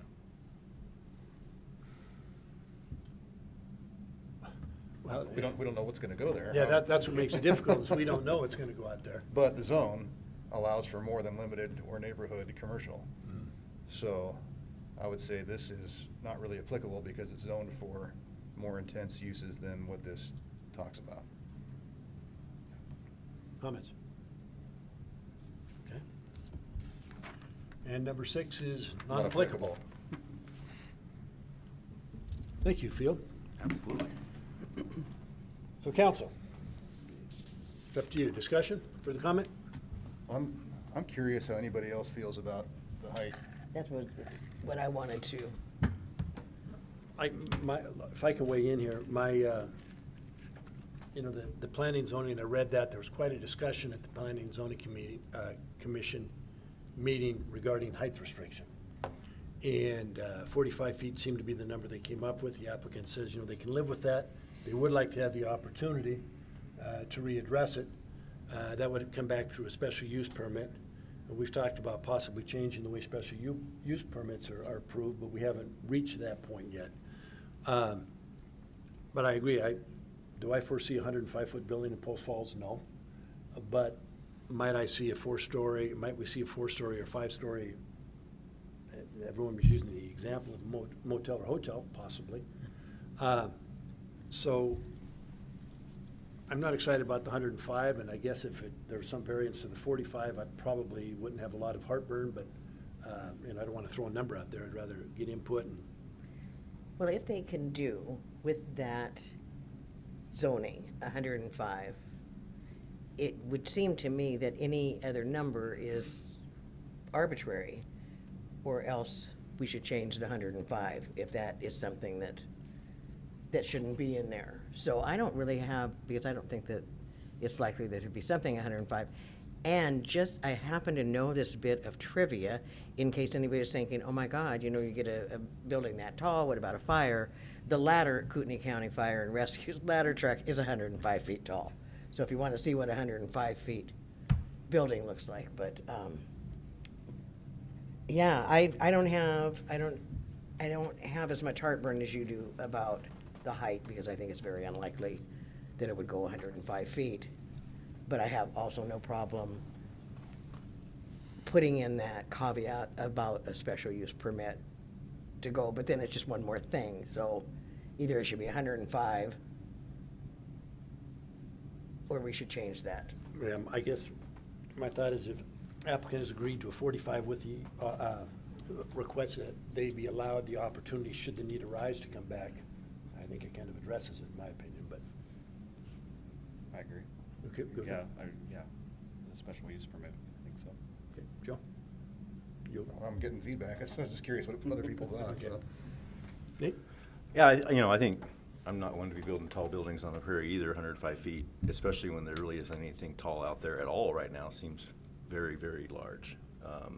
And I know that, that we've talked about possibilities of hotels and things like that would kind of, in my mind, have a negative impact, especially on traffic and things like that. But I think there's also opportunity possibly for, an expansion of our medical services there that would then maybe necessitate a taller building, which I think would be an added benefit to the community. So I think the limitation at 45 feet with the possibility of coming back for a special uses just makes sense in that. Lynn? I'm good with that. I like the provision. Okay, Kenny? Yeah, I like it as well. That was my comment, was that there may be some medical things that if we need them in Post Falls, where is a good location? I think that's a good location, right on 41 and Prairie, especially as those expand. So I think having the special use permit is a good idea. That we could go there if we need to. Anybody care to float a motion? Well, I would move to approve the Jacklin-Prairie annexation, proposed annexation, as recommended by P&Z with the 45-foot and special use permit, and have staff prepare the final ordinance for annexation. Second. Motion second. Further discussion? Do we want to include zoning? Zone. Oh, I probably should I put the zone. actually would take them separate. Okay. Do the Okay, so annexation. first was the annexation. Who seconded that? Further discussion? Roll call, please. Shove? Aye. Walker? Aye. Thorson? Aye. Malloy? Aye. Ziegler? Aye. Borders? Aye. Motion passes. Thank you. I got a question for Field though, because P and Z's recommendation was 45 feet only, right? And, but what, With the, So I think we can take up the development agreement. Let's encapsulate that in the zoning recommendation, because it's the zone that dictates the development agreement. The CCM requires a development agreement. I just want to make sure that what everybody just voted for was the cap at 45 feet, but anything above that, up to 105, was a special use permit. No, we But just. You're right. voted for The So- annexation, right? So yes, I guess the motion was as recommended by the Planning and Zoning Commission. So if you'd like to amend the motion to allow for a special use permit to be So, yeah. sought to be above 45 feet, then I would amend the motion. on this annexation.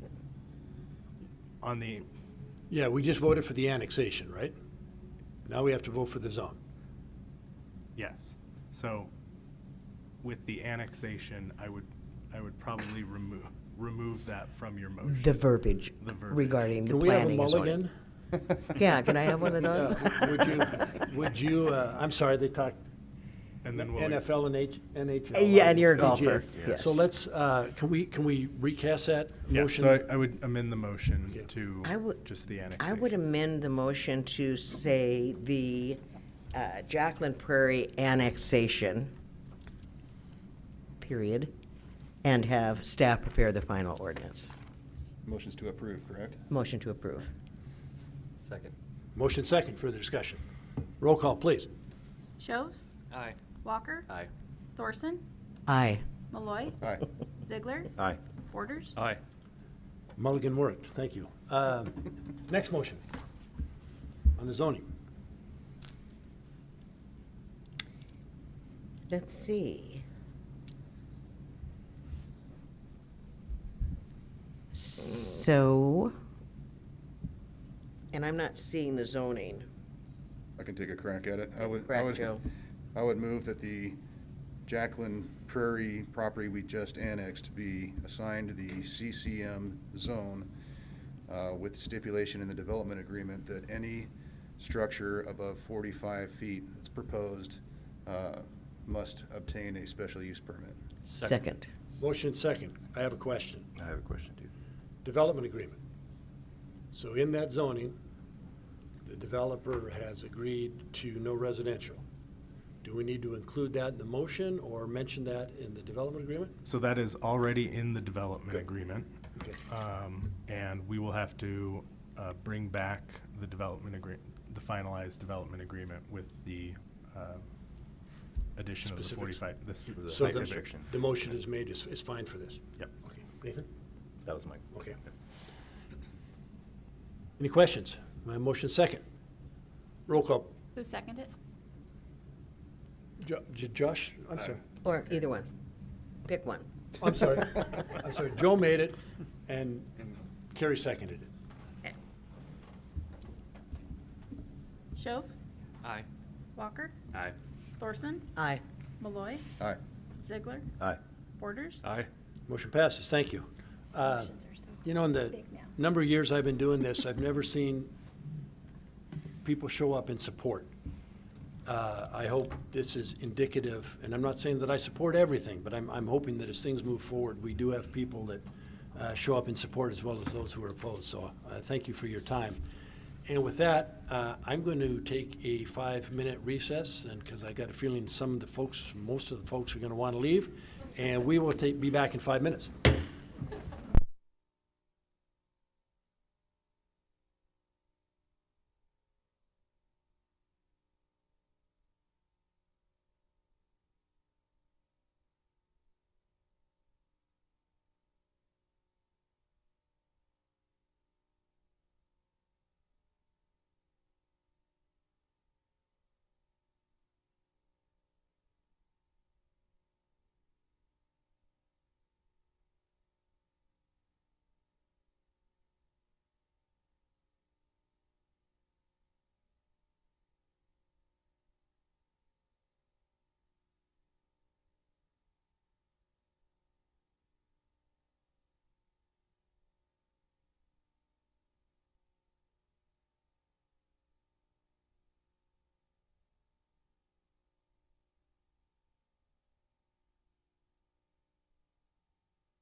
Call the meeting back to order. Like, I don't know. Next item on the agenda is the Pointe zone change public hearing. I'll open the public hearing. Mr. Manley.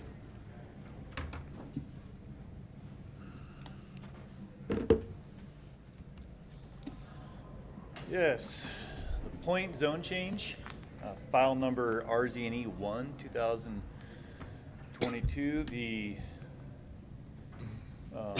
applicant is Wadsworth Development Group. The owner is Pointe Partners LLC. They're looking to rezone approximately 56.1 acres from industrial zoning to the proposed CCM mixed zoning district. Like the previous hearing with the CCM, it does require a development agreement. This proposal was recommended for the CCM with the conditions cited in that draft development agreement that was submitted in your staff report. Here's the project location, as you see here in the red hatch, just due west of the Beck interchange, kind of sandwiched in between Cabela's and Walmart along Pointe Parkway. What you see here is in 2008 the approved site plan for this facility, or the site in general. They had at the time, commercial development in 2008 was completely different. Amazon didn't have near the stronghold on commercialism, so you see a lot more of the big box attractors with supporting ancillary commercial near there. So 14 years later, the site is zoned industrial, but they went ahead and they did get approval to subdivide this similar area with a road network, as you see here in red, with some smaller lots to market this in a different fashion.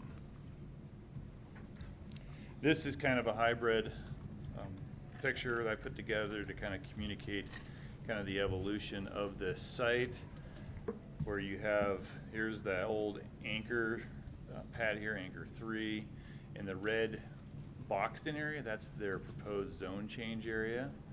You see just off to the southwest, this is an RV park that was permitted with that industrial zoning at the time. Since that time of permitted, that has been modified in code. Now it requires a special use permit. Here's the overlay of that subdivision plan and how it relates to their zone change area. So with the CCM, an applicant is allowed to apply for up to 50% of total development site to be multifamily. As part of the Planning and Zoning Commission in the development, they recommended that 28.5%, which would equate to about 15.9 acres. That's highlighted in yellow and represents more or less what the Planning and Zoning Commission forwarded. The applicant, as part of a development agreement they were willing to participate in at this time, they desire 19.66 acres, so just, you know, a little bit more than what was approved, or not approved, but recommended by the Planning and Zoning Commission. Some stipulations that they were willing to go along with is that the south of Pointe Parkway, they wouldn't abut any of the multifamily along Pointe Parkway.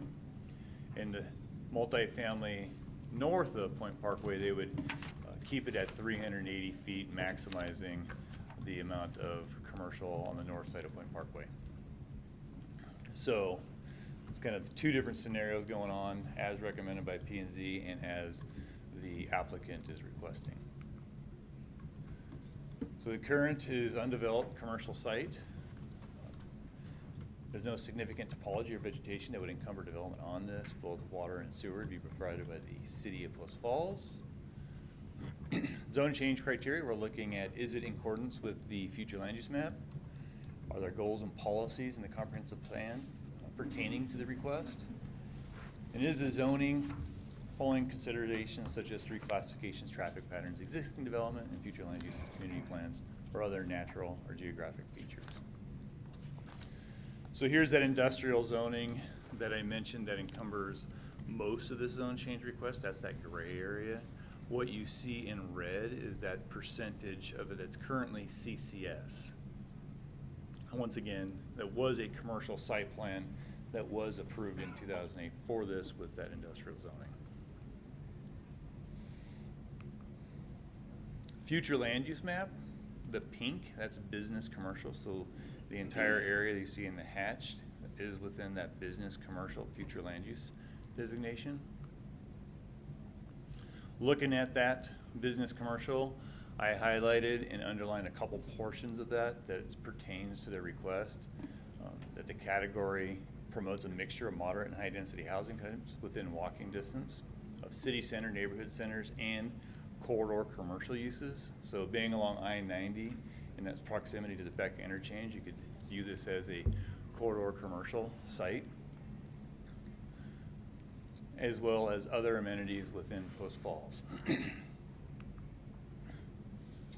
Looking at the character here, highlighted in yellow, improve pedestrian connection, promote compatibility between permitted uses. They're important.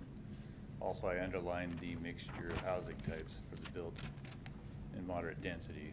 The reason why I highlighted that yellow area is when you integrate commercial with rooftops in general, you do get that pedestrian connection between the two. There's some synergy between commercialism and having walkability to those type uses. Another item to highlight that I didn't on this slide, implementing zoning districts. You don't see industrial as one of those items that's outright an implementing zoning district.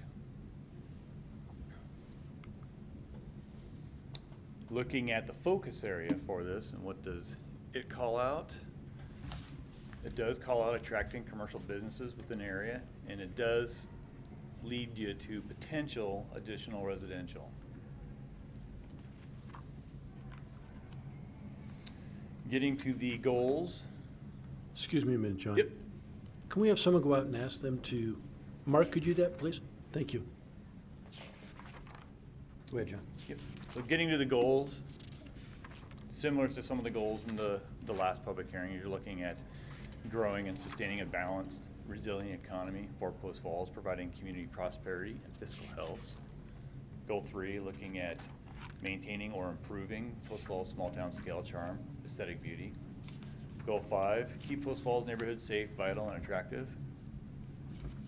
Goal 7, plan for and establish types of quantities of land uses in Post Falls, supporting community needs and city's long-term sustainability. Goal 8, protect and maintain the natural resources, clean air, soils, river, and the aquifer. Maintain the city of Post Falls long-term fiscal health. Here's some of the policies that support that. Once again, like the last one, I'm not going to read every single one of them. Kind of leave it up there to kind of review. Same with policy 2. There was comments in the staff report pertaining to the ability for infrastructure and service plans and the future traffic patterns and their willingness to do traffic studies as part of their development and the timing of that.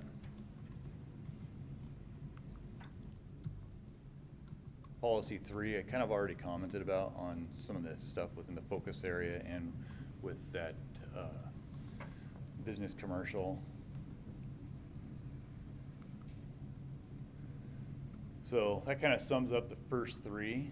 So getting to the other review criteria, looking at commercial and high density residential zoning is typically assigned along streets with higher road classifications. So with its proximity to I-90 and the Beck interchange and with access to the interstate, this would be near a highly classified area for transportation. And there's, you see that reference that the owner did agree to a traffic study prior to issuance of any building permits on multifamily development. The other one is looking at limited or neighborhood commercial. They're not really looking at that, so not really applicable for this location. And the request, and the last one deals with industrial zoning. They're not asking for that. It's not really applicable to their request.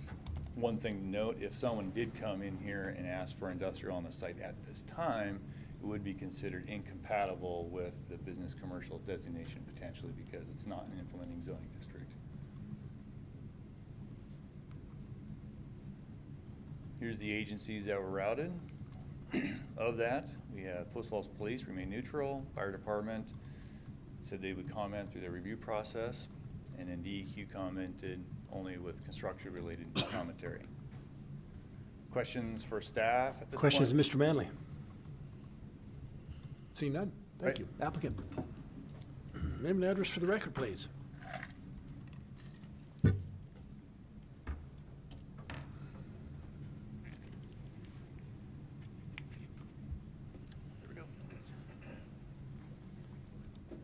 Good evening. I'm Joe Powell. I'm the applicant representing the owner of the property here at Post Falls, the Pointe development. We have our location here, just showing, of course, the location in reference to the rest of the city of Post Falls.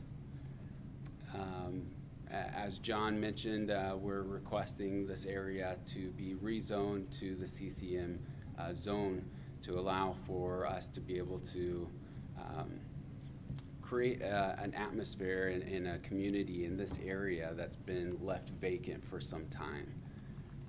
A little history on the development. So Wadsworth Development Group purchased the property in 2013 from the original developer. So the original developer, when we purchased it at the time, had Cabela's and Walmart at the location, and they also had the West Pointe Parkway built out. But there was other missing items that kind of fell with the 2008 recession, and they weren't able to move forward with the development. So we came in 2013 and purchased the property. We were able to construct some infrastructure, not only for the parcels and the property itself, but to help improve the infrastructure to neighboring development and property owners. So some of the improvements include upgrades to the lift station in the area to help service the community at large, which we weren't reimbursed for, but we did to help out the community in our project as well. Since acquiring, we've done the, additional infrastructure improvements, created additional roadways to help with the development. As John mentioned, we've gone through the plat process to subdivide these lots and create additional road connections throughout. In order to create a sense of community for this section of the neighborhood. We've also been able to kind of master plan this area in a sense that we're able to look at it and create a feel of community in the way that we've designed the roads, the way that we've designed the sidewalks, the swells, the landscaping along the roads to really help with that sense of community. Even with all these infrastructure improvements, site improvements, we've still had trouble with developing out the parcels that we own, with whether that's selling off to other developers or investors, and a lot of it comes down to the zoning. So as John mentioned, the current zoning is industrial, which has been a hard sell or a hard sticking point for some people who might be interested in coming and doing commercial or office or business in this area. We proposed, our proposal is that we'll change this to a mixed-use zone to allow for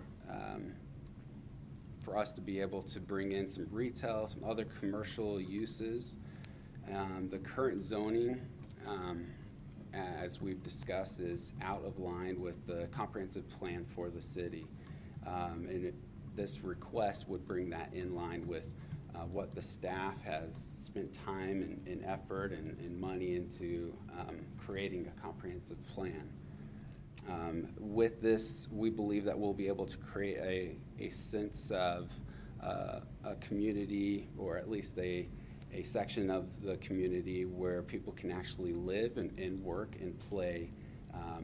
They'll be able to really have a sense where they can walk around the community to either go to an office or to a medical visit, but also go to restaurants, do their grocery shopping, and have an option to not just use their car, but they could actually walk to do those activities.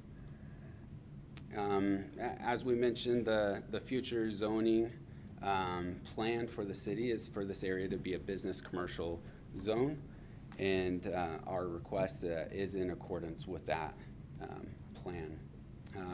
And something that I wanted to mention about the focus area that's also mentioned in the comprehensive plan that John spoke about. This area that I highlighted, it talks about how it should evolve and attract commercial, some high-tech businesses, hotels, entertainment establishments, and additional residential. And we believe that with this zoning change request being approved, that would accomplish that goal for this area.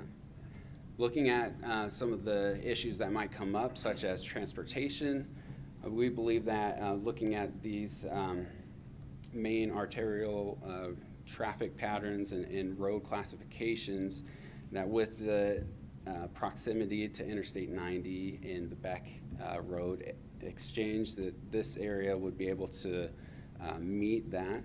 And in looking at the design of this area, it was designed for kind of a big box retail commercial use. So if you're thinking about Black Friday traffic, this kind of road for this intersection was built to withstand that, and built to be able to have that kind of capacity. As you see, it's a 4-lane interchange or road throughout the middle of the project. There's dedicated left turn lane signals, as well as traffic lights already in place. In looking through, I guess, kind of more of a higher and best use situation, in the current zoning we have as industrial, which doesn't allow probably the highest and best use for this land to happen. For those kind of developments, they require a different zone than just industrial.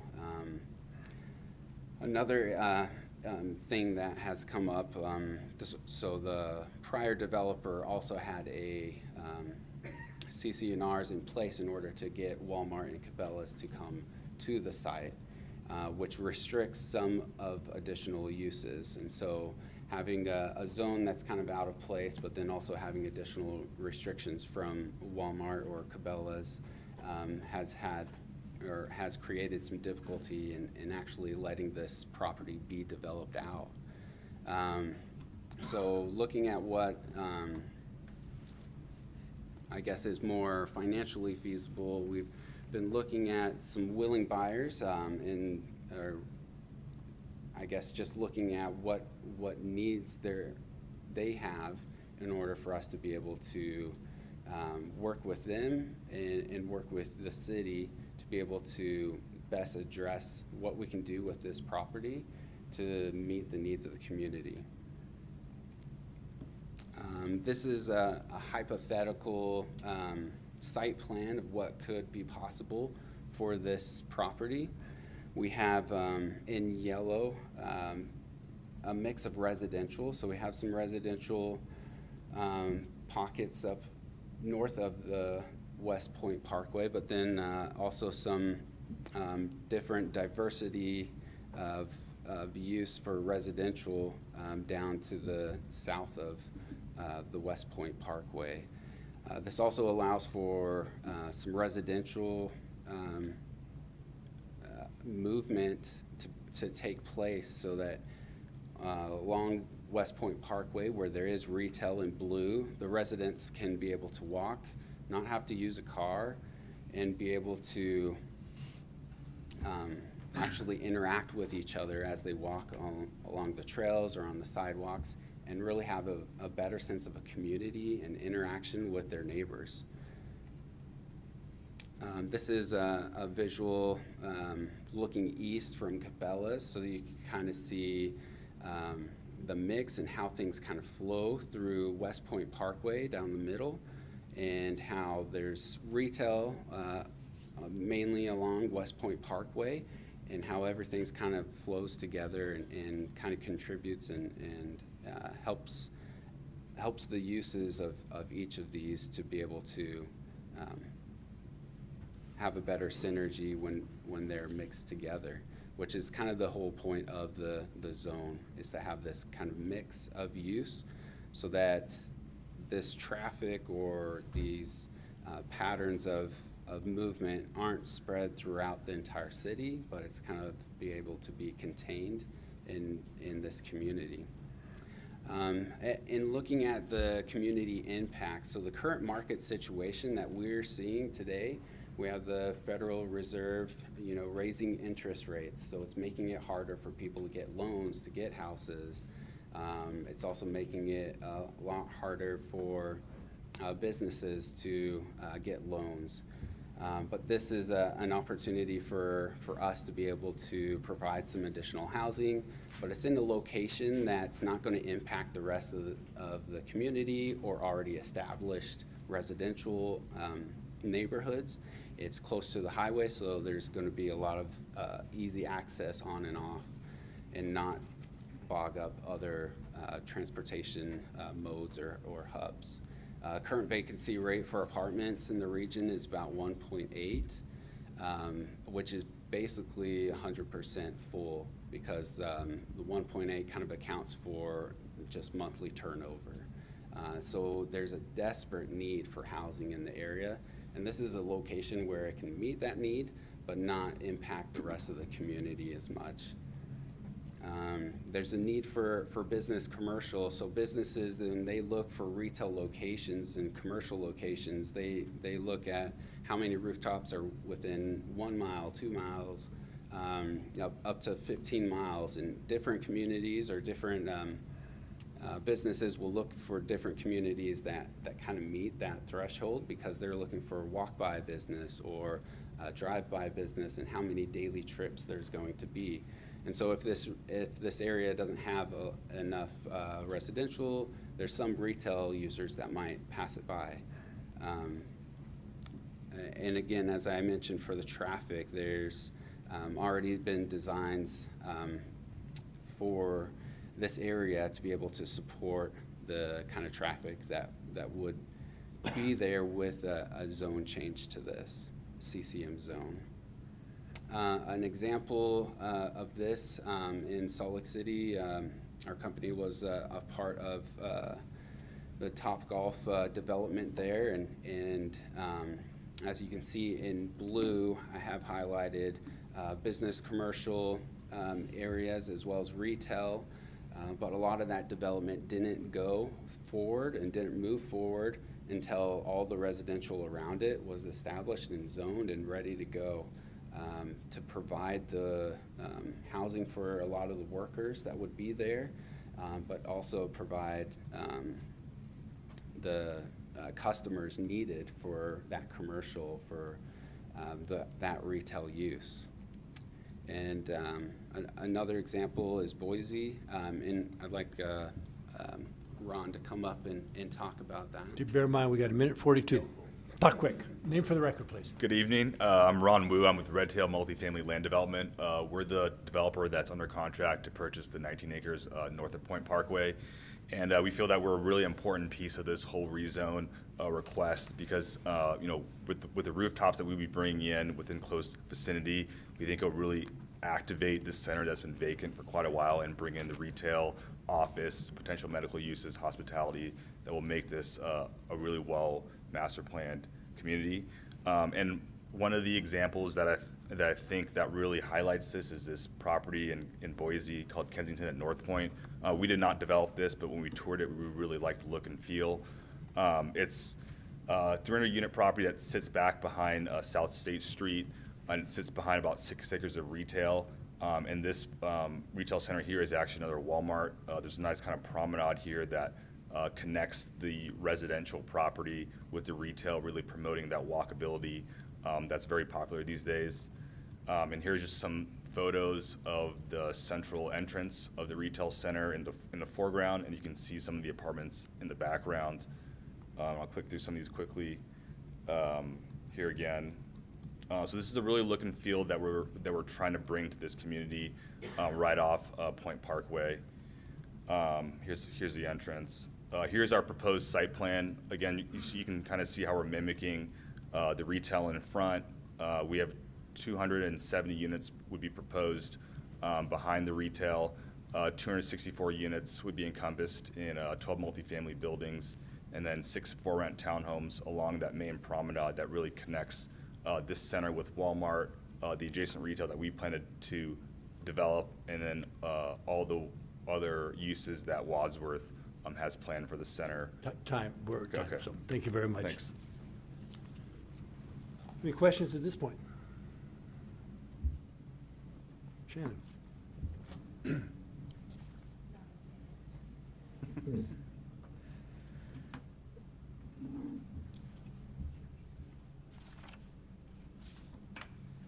Okay, wishing to speak in opposition, Samantha.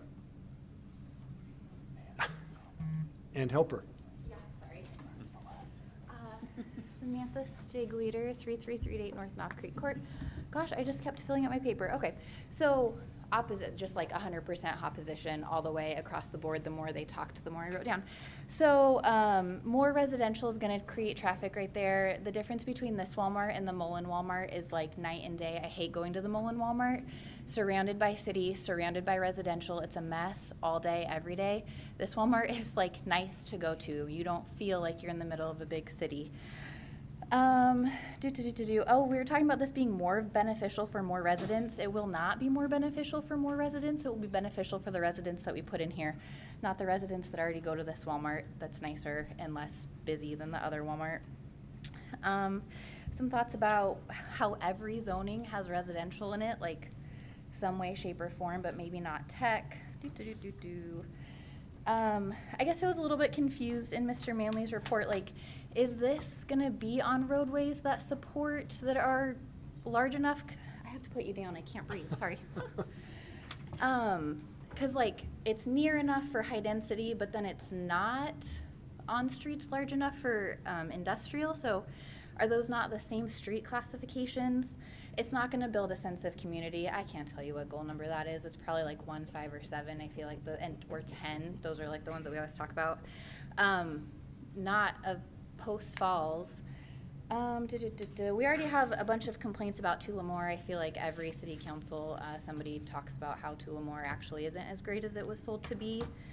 It was said that they wanted commercial office or businesses to come into this area, so why don't we just do that in their, I wrote down DA and now I can't remember, development agreement.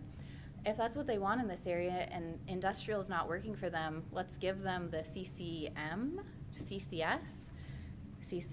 and then just say no residential, because like that's what we keep saying that we don't want more of is high density residential.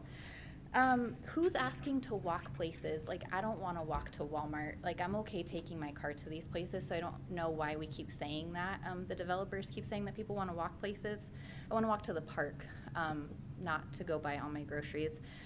Diversity use of residential, it's not. It's all R3 and like a couple of townhouses in the front.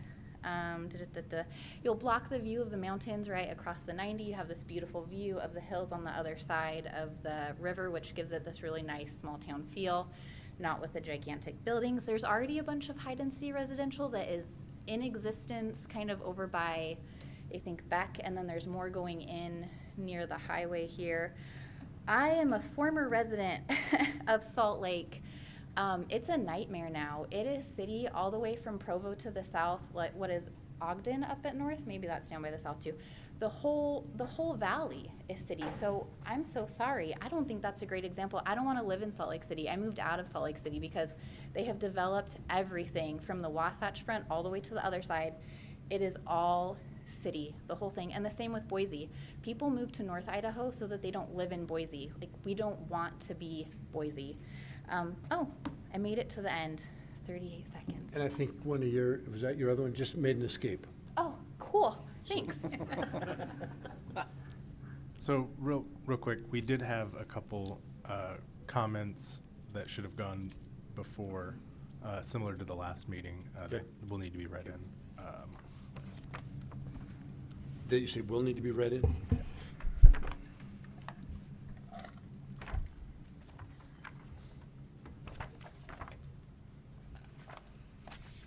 So we started the opposition. Should we finish the opposition? I would, no, because what we'll want to do is we'll want to go ahead and read these and then perhaps give Ms. Stegleiter a brief moment to readdress if she has any. Okay. But then do the rest of the opposition. Okay. Get back on track. Sorry. To whom it may concern, my name is Matt Dean, and I'm the Senior Portfolio Manager for Walmart Stores, Inc., with management and oversight of our portfolio of stores covering the majority of the West Coast, inclusive of Idaho. I'm aware that a zone change request has been submitted to rezone approximately 56.1 acres from industrial to community commercial mixed zoning surrounding our store at the Pointe. I support this rezone request. A primary driver of economic activity and community vibrancy is affordable housing options. Community commercial mixed zoning promotes increase in affordable housing options in the city of Post Falls, which has experienced extraordinary growth over the last several years. This growth has brought an unprecedented increase in housing costs. Along with additional housing options, this change of zone will change the Pointe from a purely retail destination to a place where people can live, shop, and work. I consider the applicant's rezone application to be beneficial to all stakeholders at the Pointe, as well as the city of Post Falls. Sincerely, Matt Dean, Senior Portfolio Manager, Walmart Stores, Inc., out of Arkansas. This is from Stephen Krajewski to Nate Ballard. Nate, Bass Pro supports your request for a zoning change. We will contact our landlord requesting their support also.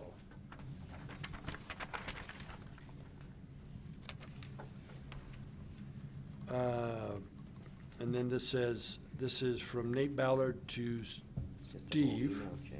I think you got to the meat of it. The rest of it's the rest of the, what led up to that Okay, comment. that's, the rest led up to that. So is that one page okay? Yep. Start at the back and read forward is what you're telling me? Okay, so those two were in favor. Yep. Samantha, anything you want to add to your comments in regards to that? Thank you. In opposition, wishing to speak, Mr. Burns.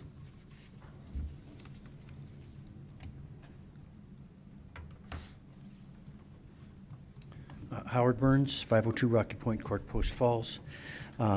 First, if we could get the slide that showed the whole section of property, including the property on the east side of Beck Road, is that John, possible? can you load that?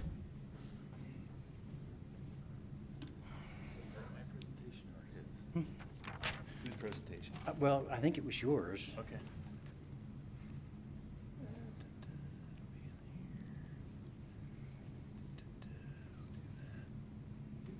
Watch a technical wizard right here. Briefly. This one? That'll do. Okay. So it's my understanding, and maybe John can tell me if I'm wrong, but when you see Beck Road right here going up north-south to the east side of that, I believe you approved in the narrow piece of property that's coming off the interchange, I believe that's 270 apartments.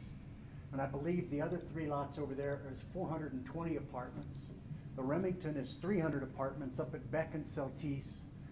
I don't remember the name of the other property off Beck and Expo Parkway that doesn't built in front, but I believe there's 150 units there.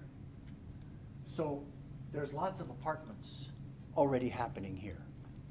I believe if someone wants a zone change here and they want to put in multifamily, we should be requesting R3, where they want the apartments to be, and CCM with no residential on the rest of it. Agreed to say, have the R3 stand alone. It should be a separate zone change. Clearly, the reason for this is because there's a buyer. We're bailing out a developer who made a bet And the economy and everything else has been an issue, and it's hard to do. Being a developer is no fun. But the fact is, it's not your job to bail them out. I think if you do have to approve it, you need to know the number of units. There needs to be a height limit set by you. The 45 feet, I think, you can't have the 105-foot towers in here. This is not what we need to see coming into Post Falls. And I don't know if it's legal, but I'd love to see them if you're going to have the R3. I look at Spencer Place, and much as I don't like the Spencer Place apartments and where they are and all the rest of it, they are close to the freeway, and I found out that they're low income. That's a positive thing. I'd like to see rents people can afford, not apartments for $1,800 a month, which is, quote, market rate around here. And I don't think they should be able to build the apartments until they've sold and got some of the other projects underway. Thanks. Thank you. Also wishing to speak in opposition, Tammy Bremer.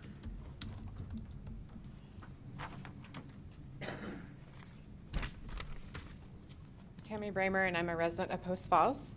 Thank you, Mr. Mayor and City Council. I just could say ditto again to Mr. Burns, but again, I feel like planning and zoning should be presenting these projects to you in a better way that doesn't lump everything together. I mean, housing should be separate, like Mr. Burns said, and then CCM without residential. I mean, there's so many complexes in this town that have not even been built yet. And apartments is not solving the housing problem in this community. We don't have any single family, okay, we have very few single family homes for rent. If they are for rent, they're over $2,000. I'm most likely gonna have to move to Coeur d'Alene. I don't want to, but most likely going to have to because I refuse to pay $1,800 for an apartment. So your apartments are not community. Apartments are I'm generally speaking, I know there's a percentage of the population that does enjoy apartment living, but most of them live there while they're building a house, short term, while they find something else. That's not a community. So if we want to look at building a community, let's do some really great subdivisions. I mean, there's some great ones in Post Falls. Let's look at a different zoning classification than high density. And goal 3 again of Post Falls is to maintain that small town charm. Apartments does not maintain a small town charm. High-rise buildings doesn't maintain a small town charm. Goal 8 deals with our natural resources. I don't see how any of this deals with our natural resources. I'm protecting the natural resources. It definitely does block view. It will increase traffic. I used to live in Boise, and it's a mess. Commercial does impact traffic flow.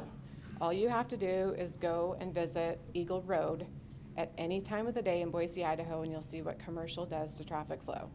So I get that we need it, and I understand the developer's position that industrial is hard to sell, but again, like Mr. Burns said, that's not necessarily your job to bail them out. So I think that there should probably be a little bit of adjustments made to the zoning proposal. And I have been to the Kensington, and I understand the concept that they're trying to do. I've been to that in Boise. And that little shopping feeling, I mean, it's right across the highway it's on State Street, right across the highway from a Walmart. And it's nice, there's a few little shops and you can walk to them, and it is kind of like a hometown feel, I get that. But then you have the Kensington apartments. There's nothing small town about that. Again, they're apartments. And my other concern with this is, again, the building height, like that's already been stated. So, and yeah, we've got, they said 270 units with 22 per building. And then there's like a handful of single family dwellings in their proposal. So, thank you. I appreciate your time. Proponent care to rebut? I mean,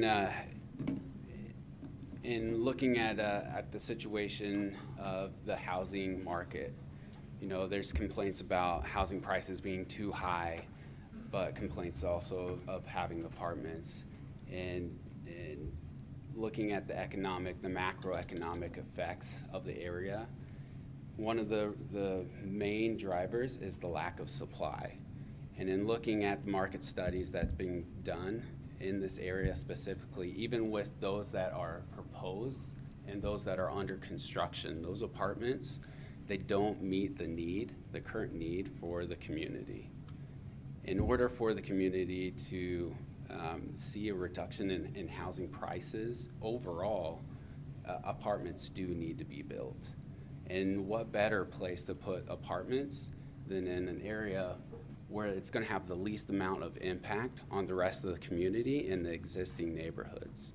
People that come to this shopping center will be able to come and be able to easily get to it off of the interstate I-90 and be able to leave or go to work somewhere else using that same interstate I-90. And so this is an opportunity for us as a community to be able to help bring some supply of housing in a market that has a true need for it, and in a place where it will have the least amount of impact. As well as looking at the interaction between residential and retail and commercial. A lot of these, I guess, items and uses that would benefit the community, having some high-tech office spaces, having some businesses come into the area, some medical office businesses that can provide really good jobs for the community. A lot of them are not going to come to this location unless there are some housing that's real close proximity to be able to provide housing for the workforce and also provide housing for customers as well. And then reaching out to other businesses like Walmart and Cabela's, we've been able to get a lot of letters of support as well for this zone change. Any questions? Thank you. Close the public hearing.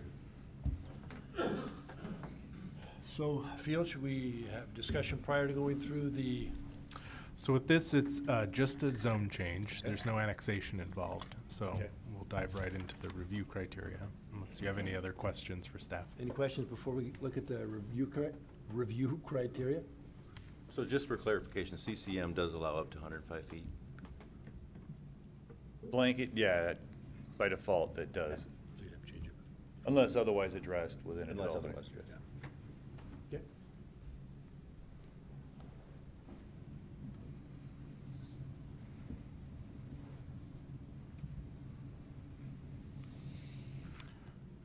Right, so the first approval criteria is consistency with the future land use map. And so what designation does the future land use map give the subject property, and what facts in the record relate to that standard to determine if that's been met?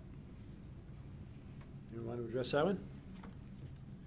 I think maybe a little background might be good for the newer counselors here. So this whole development started 25, 30 years ago.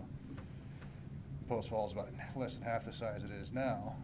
And I think the vision then obviously was for a lot of heavy industrial, et cetera, to be stationed out on that end of town away from everybody else essentially. So that didn't happen.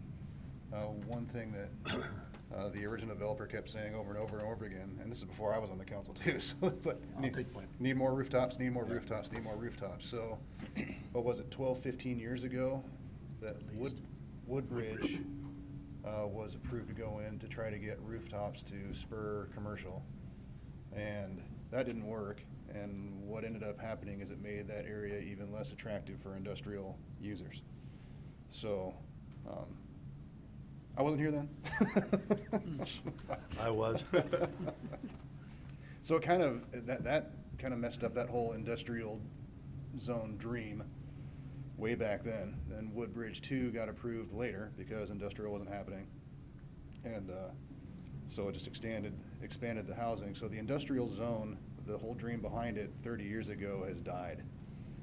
So industrial zoning there is not, in my opinion, not appropriate anymore, and hasn't been since Woodbridge got built 15 years ago, or however long that's been. So that's some background on that, if you got anything to add. Well, the other thing I would say is that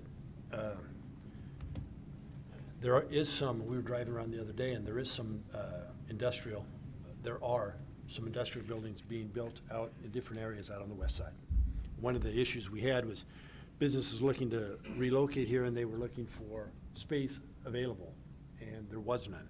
And if you drive out on the west side now, Saltish, you'll see several industrial, shop-type buildings being built. So, in my opinion, they are building, or they have built the necessary buildings to meet some of the inquiries that we have received out there, outside of this industrial area. I'm going to agree with what Mr. Malloy said on industrial is probably not appropriate. On the one with consistency with future land use map, business, commercial, and high density and corridor commercial would be consistent with what was called out for in the future land use map. And I'm not saying I support it all. I'm just saying those three items were identified as what would meet that future land use map. It's also in the Riverbend focus area. So, right. that's good.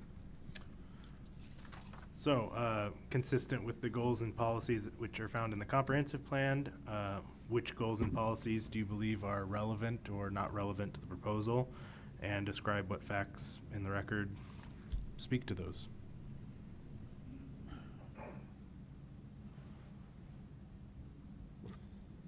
Three I wrote down, and again, I'm just so everyone knows, as it's presented, I'm writing down the information that's presented as far as the goals and the policies. So on this particular one, the goals and policies are to support mixed housing, is it compatible with the surrounding area, and our services within walking distance. So in that case, those would be the policies, if you will, to me, that would meet the goals and I'm sorry, that would be consistent with the goals and policies found in the comprehensive plan again. And that's just what was presented in the staff report. But I would like other comments as well. Or not. Anybody differ with that, with what I said though? I mean, is that, that's what was laid out in there. And it does fit the Riverbend focus area. And the one thing is, and I hear what people are talking about with high density, and anybody pays attention to my voting record, I think in the last 3 years, I've approved one, and it happened to be in this Riverbend area. Because it's mashed between I-90 and Celtice Way. This particular is further mashed between Walmart and Cabela's and some industrial uses to the north. The infrastructure in the area is probably the most underutilized infrastructure we have in the city. Riverbend Parkway is 4 lanes with turn lanes, and all that's there is 2 stores. The Beck Road interchange isn't used very much because there's 2 stores out there. Other internal roads that have been built are basically not used because nothing's been built there. It's probably the most ready site in the entire city for high-intensity activity.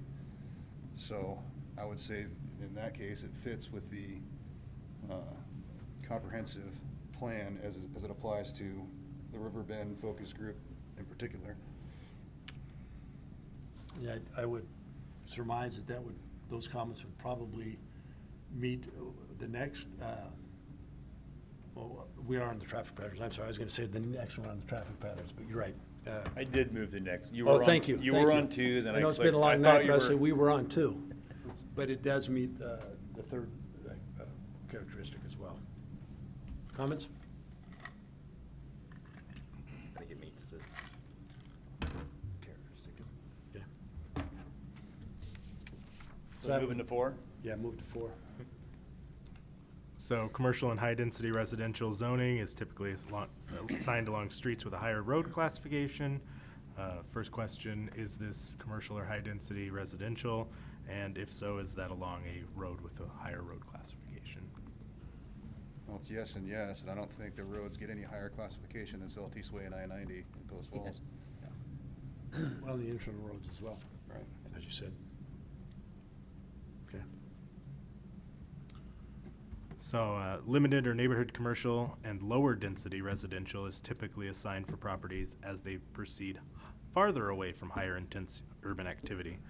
So is the request for limited or neighborhood commercial zoning or lower density residential zoning, and is the property near a higher intense urban activity?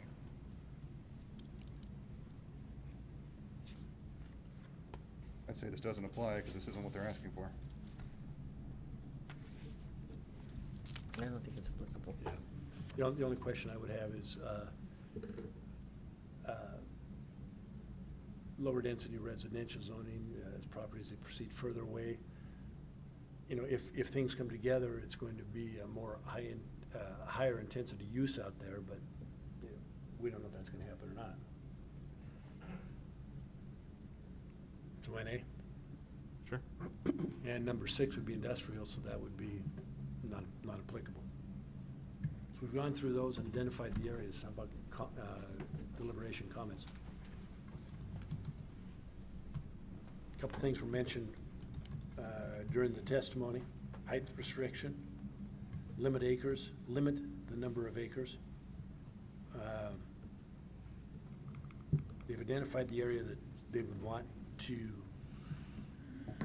propose multifamily, and I'm going to agree with Mr. Malloy. I've not been a fan, I've stated so, of multifamily, but I think the comment was made that it's out in an area where there is multifamily already. Commercial, it will not have the impact. What I hate to see is people coming in and picking up lots in residential areas and putting in multifamily. This does not do that, so that would be my input. Me personally, something I would like to see, I think, is a 45-foot restriction in the development agreement for residential properties. So we don't end up with 10-story residential towers out there.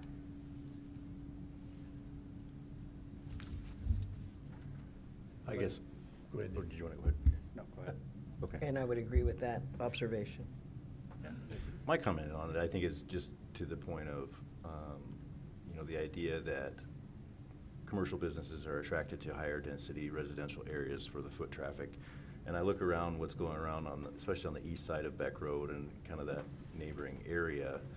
How many close by neighbors are we wanting or are required to start attracting businesses into that area? I don't really believe in the more is better philosophy on that.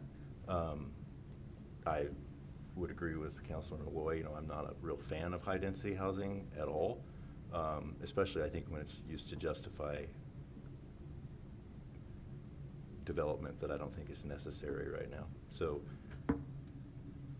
that's probably the gist of it for me in this whole proposal. I do think the idea of separating out uses within a large tract like this would be beneficial, so we really know what we're basically is what the planning and zoning has recommended, is paring down the entire intended use into basically an R3, which would be highlighted in that yellow, and then having other uses like CCM and the rest of the parcel. So I would be more of a fan of that in this particular instance, so we know that what we're dealing with specifically. But again, that would come forward in a development agreement under this zoning, correct? Well, and that is in the development agreement. So and John can probably speak to this. Yeah, so the reason why I flipped to this is because you did get forwarded a recommendation by the Planning and Zoning Committee. It didn't have a height restriction for the residential. That could be a new ad. But what you have here represents in yellow more or less what the Planning and Zoning Commission recommended before you. The applicant desires a little bit extra, and that's denoted down below, and what the parameters that were put in that development agreement that's in that staff report. So part of the consideration is, are you expanding into something that the applicant is signed and desires? Or do you not want to do it all? Are you going to go along P&Z's recommendation? And how are you going to go about doing that? And then the final development agreement would come back to council with whatever recommend. So Nathan, that would, I think, address your comment as far as separating them out. I mean, it's one zone, but it's specifically identifying. Identifying how much Yeah, we're looking at. and again, if you want to put limitations on height, that's Yeah, doable. which I think we should do. And in this case, the development agreement, if there's any changes down the road, it would have to come for city council for review and approval for any amendments to a plan that was approved. Good, okay. Lynn? I'm good with the height limitation. I hate the multifamily aspect of the whole thing with all the other multifamily that's developing in that same area. However, at the same time, it kind of fits the model that's already started there. You've got the freeway right there, which is gonna have noise. So you know, what else would you put in there in that area to eliminate some of that freeway noise and still be able to function? So I just struggle with the multifamily. Height limitation I would agree with if we go that way. Kenny? Lynn said everything I was thinking. I just really struggle with it. I'm torn. I do like the height restriction if we go that route. I don't really have any more to say than that. I struggle with it. Right. Sure. Echo those guys. I'm not a fan of the apartments, but definitely the height restriction for sure. And then you guys had mentioned, you know, the commercial looks for the established rooftops first to have that housing established before they really start pulling the trigger on that stuff. And I heard again, you know, it'd be low impact being out there, but until that commercial's there, the impact's gonna come into town with all that extra traffic and extra people. So we're gonna see that impact a little bit until then. I don't know. I'm just not a fan of high density. Carrie, anything to add? It's actually quite appropriate for that kind of a development to be right where that is located.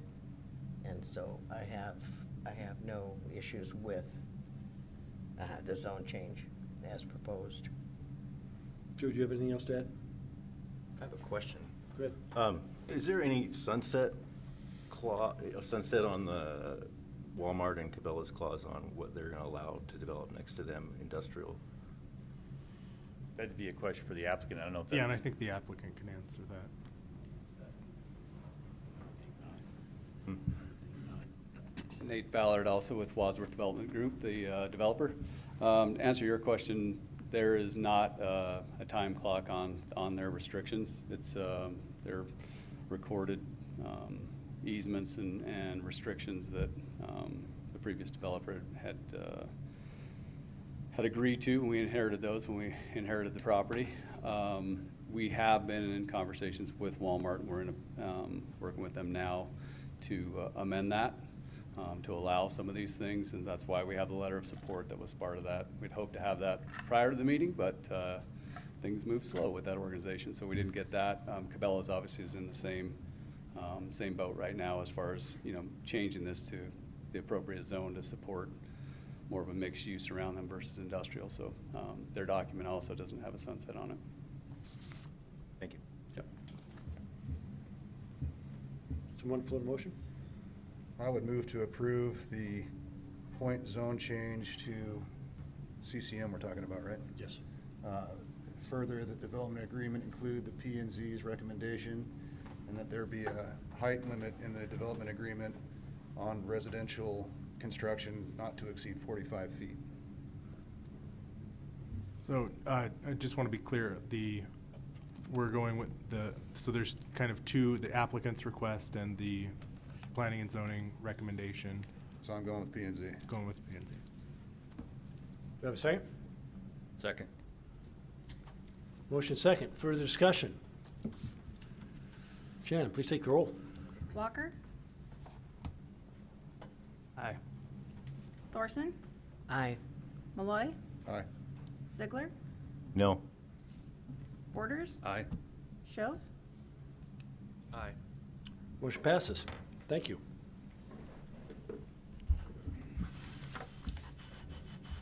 Next up on the agenda is the unfinished business returning ordinances and resolutions. First is the Stockwell Annexation Ordinance. Are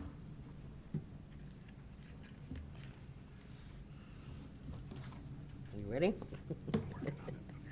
I move to place the ordinance Stockwell Annexation File number ANNX-001-2021 on its first and only reading by title only while under suspension of the rules. Second. Motion second. Further discussion. Roll call, please. Thorson, Aye. Malloy, Aye. Ziegler, Aye. Borders, Aye. Shove, Aye. Walker. Aye. Motion passes. An ordinance of the City of Post Falls, a municipal corporation of the state of Idaho, annexing property consisting of approximately 4.834 acres within a parcel of land located in the northeast quarter of Section 28, Township 51 North, Range 5 West, Boise Meridian, Kootenai County, Idaho, providing for amendment of the official zoning map and providing for an effective date hereof. I move to approve the ordinance Stockwell Annexation File number ANNX-0011-2021 and to direct the clerk to assign the appropriate number and that it be published by summary only. Second. Motion second. Further discussion. Roll call, please. Thorson, Aye. Malloy, Aye. Ziegler, Aye. Borders, Aye. Shove, Aye. Walker. Aye. Motion passes. Thank you. Next up is the resolution. I move to approve resolution preliminary budget for fiscal year 2023 and to direct the clerk to assign the appropriate number. Second. Motion second. Discussion. Shannon, please take the roll. Malloy, Aye. Ziegler, Aye. Borders, Aye. Shove, Aye. Walker, Aye. Thorson. Aye. Motion passes. Thank you. Next item on the agenda is citizens' issue, and this section of the agenda is reserved for citizens wishing to address council regarding city-related matters that are not on the agenda.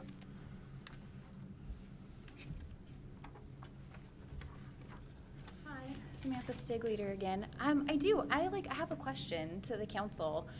I'm curious what it will take. I heard like 4 of you say, I don't really like high-density housing, and then everyone except for one person voted for it, and that's Mr. Malloy. I know you said that you've only voted for 1 in the last 3 years, but I think maybe it's been more than that. We have to be careful. That's on the agenda tonight.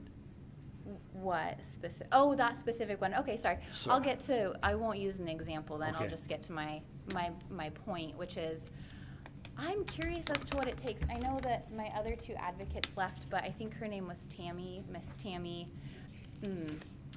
Often, citizens will come up here and give examples of goals that these proposals do not meet.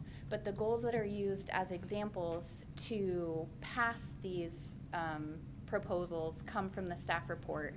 Like, does it have to be like a 1-to-1 of things that don't meet? To me, is there a hierarchy? I think actually one of the developers advocated for a hierarchy like a few meetings ago in planning and zoning of the goals and policies so that we weren't just picking whichever ones. Like, I'm a little bit frustrated. I'm sorry, and I'm coming to you as a citizen that comes working 2 jobs with 3 children. I dedicate my time to this because I think that it is so stinking important. And I read these packets and I come up here and I try to speak as fastly as I can. And I'm not classically educated. I just went to like nursing school, which is essentially a trade school. I'm not good at coming up here and talking to you. But like, I don't know what it takes. Is it gonna take a room full of people every time we propose R3 telling the people that voted you in that we don't want this anymore? Because I think that like, it's been made pretty clear by the city of Post Falls, and 2 points that have been made. More high-density housing is not solving our housing problem.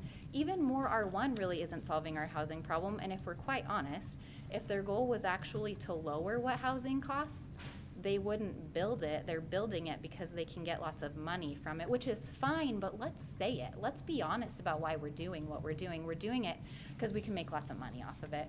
We're not doing it so that we can provide housing to people. That's not why all of this is happening. We're doing it because there's money involved. And again, that's okay, but if we could be honest about it, we could have honest conversations about it, and then maybe we could honestly just vote no for things that we don't want. So, sort of an opinion, but also a question, because if you tell me what it takes, then I can just go out and do what it takes to make the change. I'm happy to do that. I read the packets, I try to go through the goals and policies, I try to listen to the reports and give my feedback, but like, what does it take? Like, that's my question.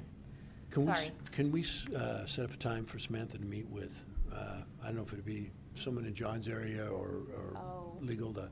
Mr. Manley and I talk all the time, and the staff is always very very nice with all of my questions, which is how I've learned so much. But like, still, I want to push the council to do what I hear the community saying, and I don't know what I need to do to push harder than the city and the developers push. But I can push that hard. I just need to know what it is. So. Thank you.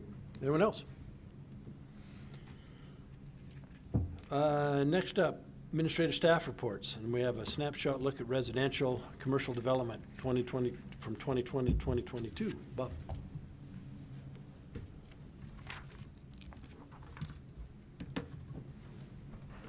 Good evening. I love that I'm last. I was going to say, are you starting to take this personal? The good news is I only see 7 slides. Yes, it's short, it's sweet. I caught a flight this morning at 4 a.m. to get here to work on time. My back's killing me, so I'm going to make this short as possible. Just kidding. All right, Post Falls development. I just kind of wanted to give you guys a quick little snapshot as to the stuff that we've seen over the last few years, because just maps of it actually, because you get the project report every month, kind of under the community development end. There is also the building permit applications that typically relate to commercial developments happening around the town. Some of those are just pre-applications, but other ones are ones that we have seen receive site plan approval and or building permits associated with those commercial developments. And one of the reasons as well is that we've kind of highlighted the fact that last year we had 39 site plan applications for commercial developments come through, which was the highest single number on record essentially. So, and we are keeping up with a lot of that this year as well. So just kind of looking, wanting to like show a quick little spot of where some of the commercial is happening around town. You can see the red is the approved and blue is in review. And this covers the applications from 2020 to 2022. And while it's not legible on this, we've got the names of the businesses associated with it. And we kind of went through and put together some of the, closer up areas just to look that, this is the city center area. Part of that commercial application or the site plan happened to be the new park down by the river, but that'll be to cooperate with the Parks Department on. We also have Highway 41, and you can see where some of that has happened along that corridor. I'm going to get to a better app that'll actually help with some of this. Here's actually some of the area we just addressed this evening. And you can see that some of the development is happening to the east of that. You see all that red is the commercial industrial that's kind of been able to happen within the, I believe that's called the actual district. Also wanted to show kind of where some of the single family and multifamily development was occurring. Single family is the green, multifamily is the purple. So you notice that the multifamily type of approvals that happen, and again, these are just site plan, are kind of closer to those higher intensity corridors. I wanted to show you this application, how it works as well. Sometimes this doesn't want to work. So when GIS department began to develop the maps that we just showed, they had also wanted to go ahead and create an app for it. Now these are all, this app is manually updated, so we're not doing it regularly. We'll probably look at doing it once a month. until we can find a more easy way of doing that. But you can see within this, and this is the color breakdown is different. Within this one, you've got the red is all the single-family residential that's been approved from 2020 to current. And you can see most of it is all up in that north corridor area. The yellow is the residential developments for multifamily projects. You see the one up here, and then the remainder of them primarily skirt part of the downtown area. You've got the Millworks site that's going in now with their townhouses and duplexes and apartments that kind of mix in with their commercial development. And then out in this general area, you had, as Mr. Burns noted, the Amelia Apartments and Apartments 26 that were in here. And actually, one thing that you can do with this app is that you can click on it. You can see that under the Amelia Apartments, there were 216 units with the current site plan that they're working on, that they're working with now and developing. Let's see, and actually, they also try to make it legible so that you can see the business names. So you can see, it's a little better when you've actually got a screen in front of you. I see it's kind of tough to read up there, but Harris Bruno, River City Villa Apartments, Nagel Storage, Bill's Heating Warehouse. So you can actually see where these different businesses that have been coming in or applying over the last couple of years. Not all of these, unless you drive around town to tour everything all the time, you don't necessarily know what's going on. You might see dirt turning, but you don't necessarily know what it is. So this is one of those apps that we want to be able to put on the city website, so that you have access to it, the citizens have access to it, and kind of just be able to understand what's going on throughout the city if you find stuff that's happening. In addition, it does, one of the things that I'm not 100% certain on the accuracy of it right now is the value that's called out, primarily because some of it is being created from site plan data and not building permit data. So when we indicate that there's, this happens to show commercial construction is $30 million. That's probably actually really accurate because we can pull it from building permits. The multifamily this year alone was $44 million. But you go to 2021, and just for example, you've got the multifamily construction at 1.3 million. And what relates to that is, I'm not 100% sure where that number came from, because the one that went through in 2021 is not really indicative of only a $1.3 million project. So again, it's not 100% accurate in terms of the values. So, but it kind of gave a snapshot picture of some of that information. Again, because we're pulling some of this from site plans and not just from building permits. Building permits have all the information that's needed, but I wanted to be able to give a look at what was approved and what is still coming through the pipeline, because that project list that you see has stuff that's being approved or has been approved. So, any questions? Any questions, Bob? And we'll get this information out to you once we have the data a little bit more solidified. And yeah, there's some stuff that I want to get cleaned up. That's pretty sweet. I like it. It's good info. Thank you, guys. Thanks, Bob.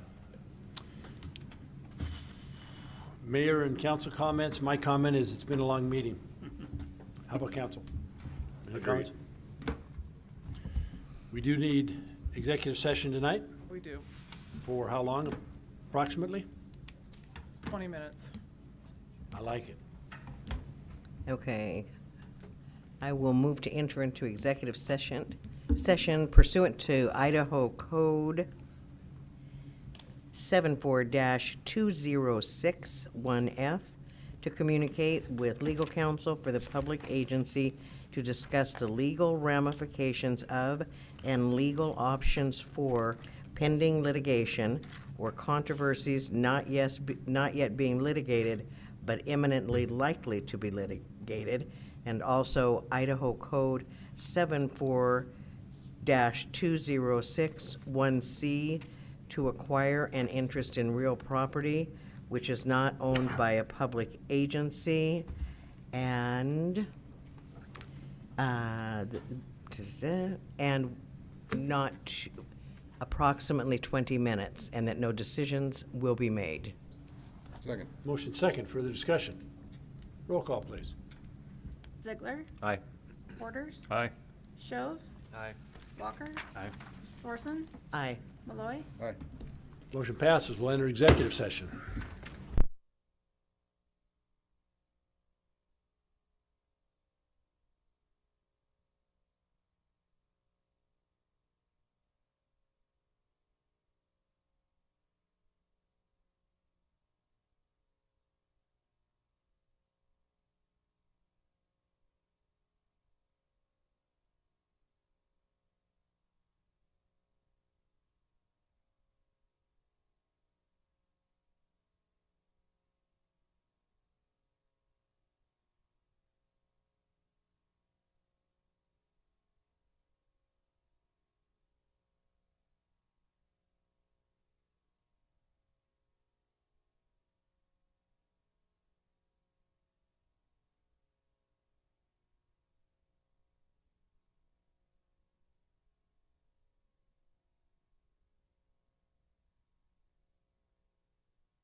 Back to order. Is there a motion to come forward?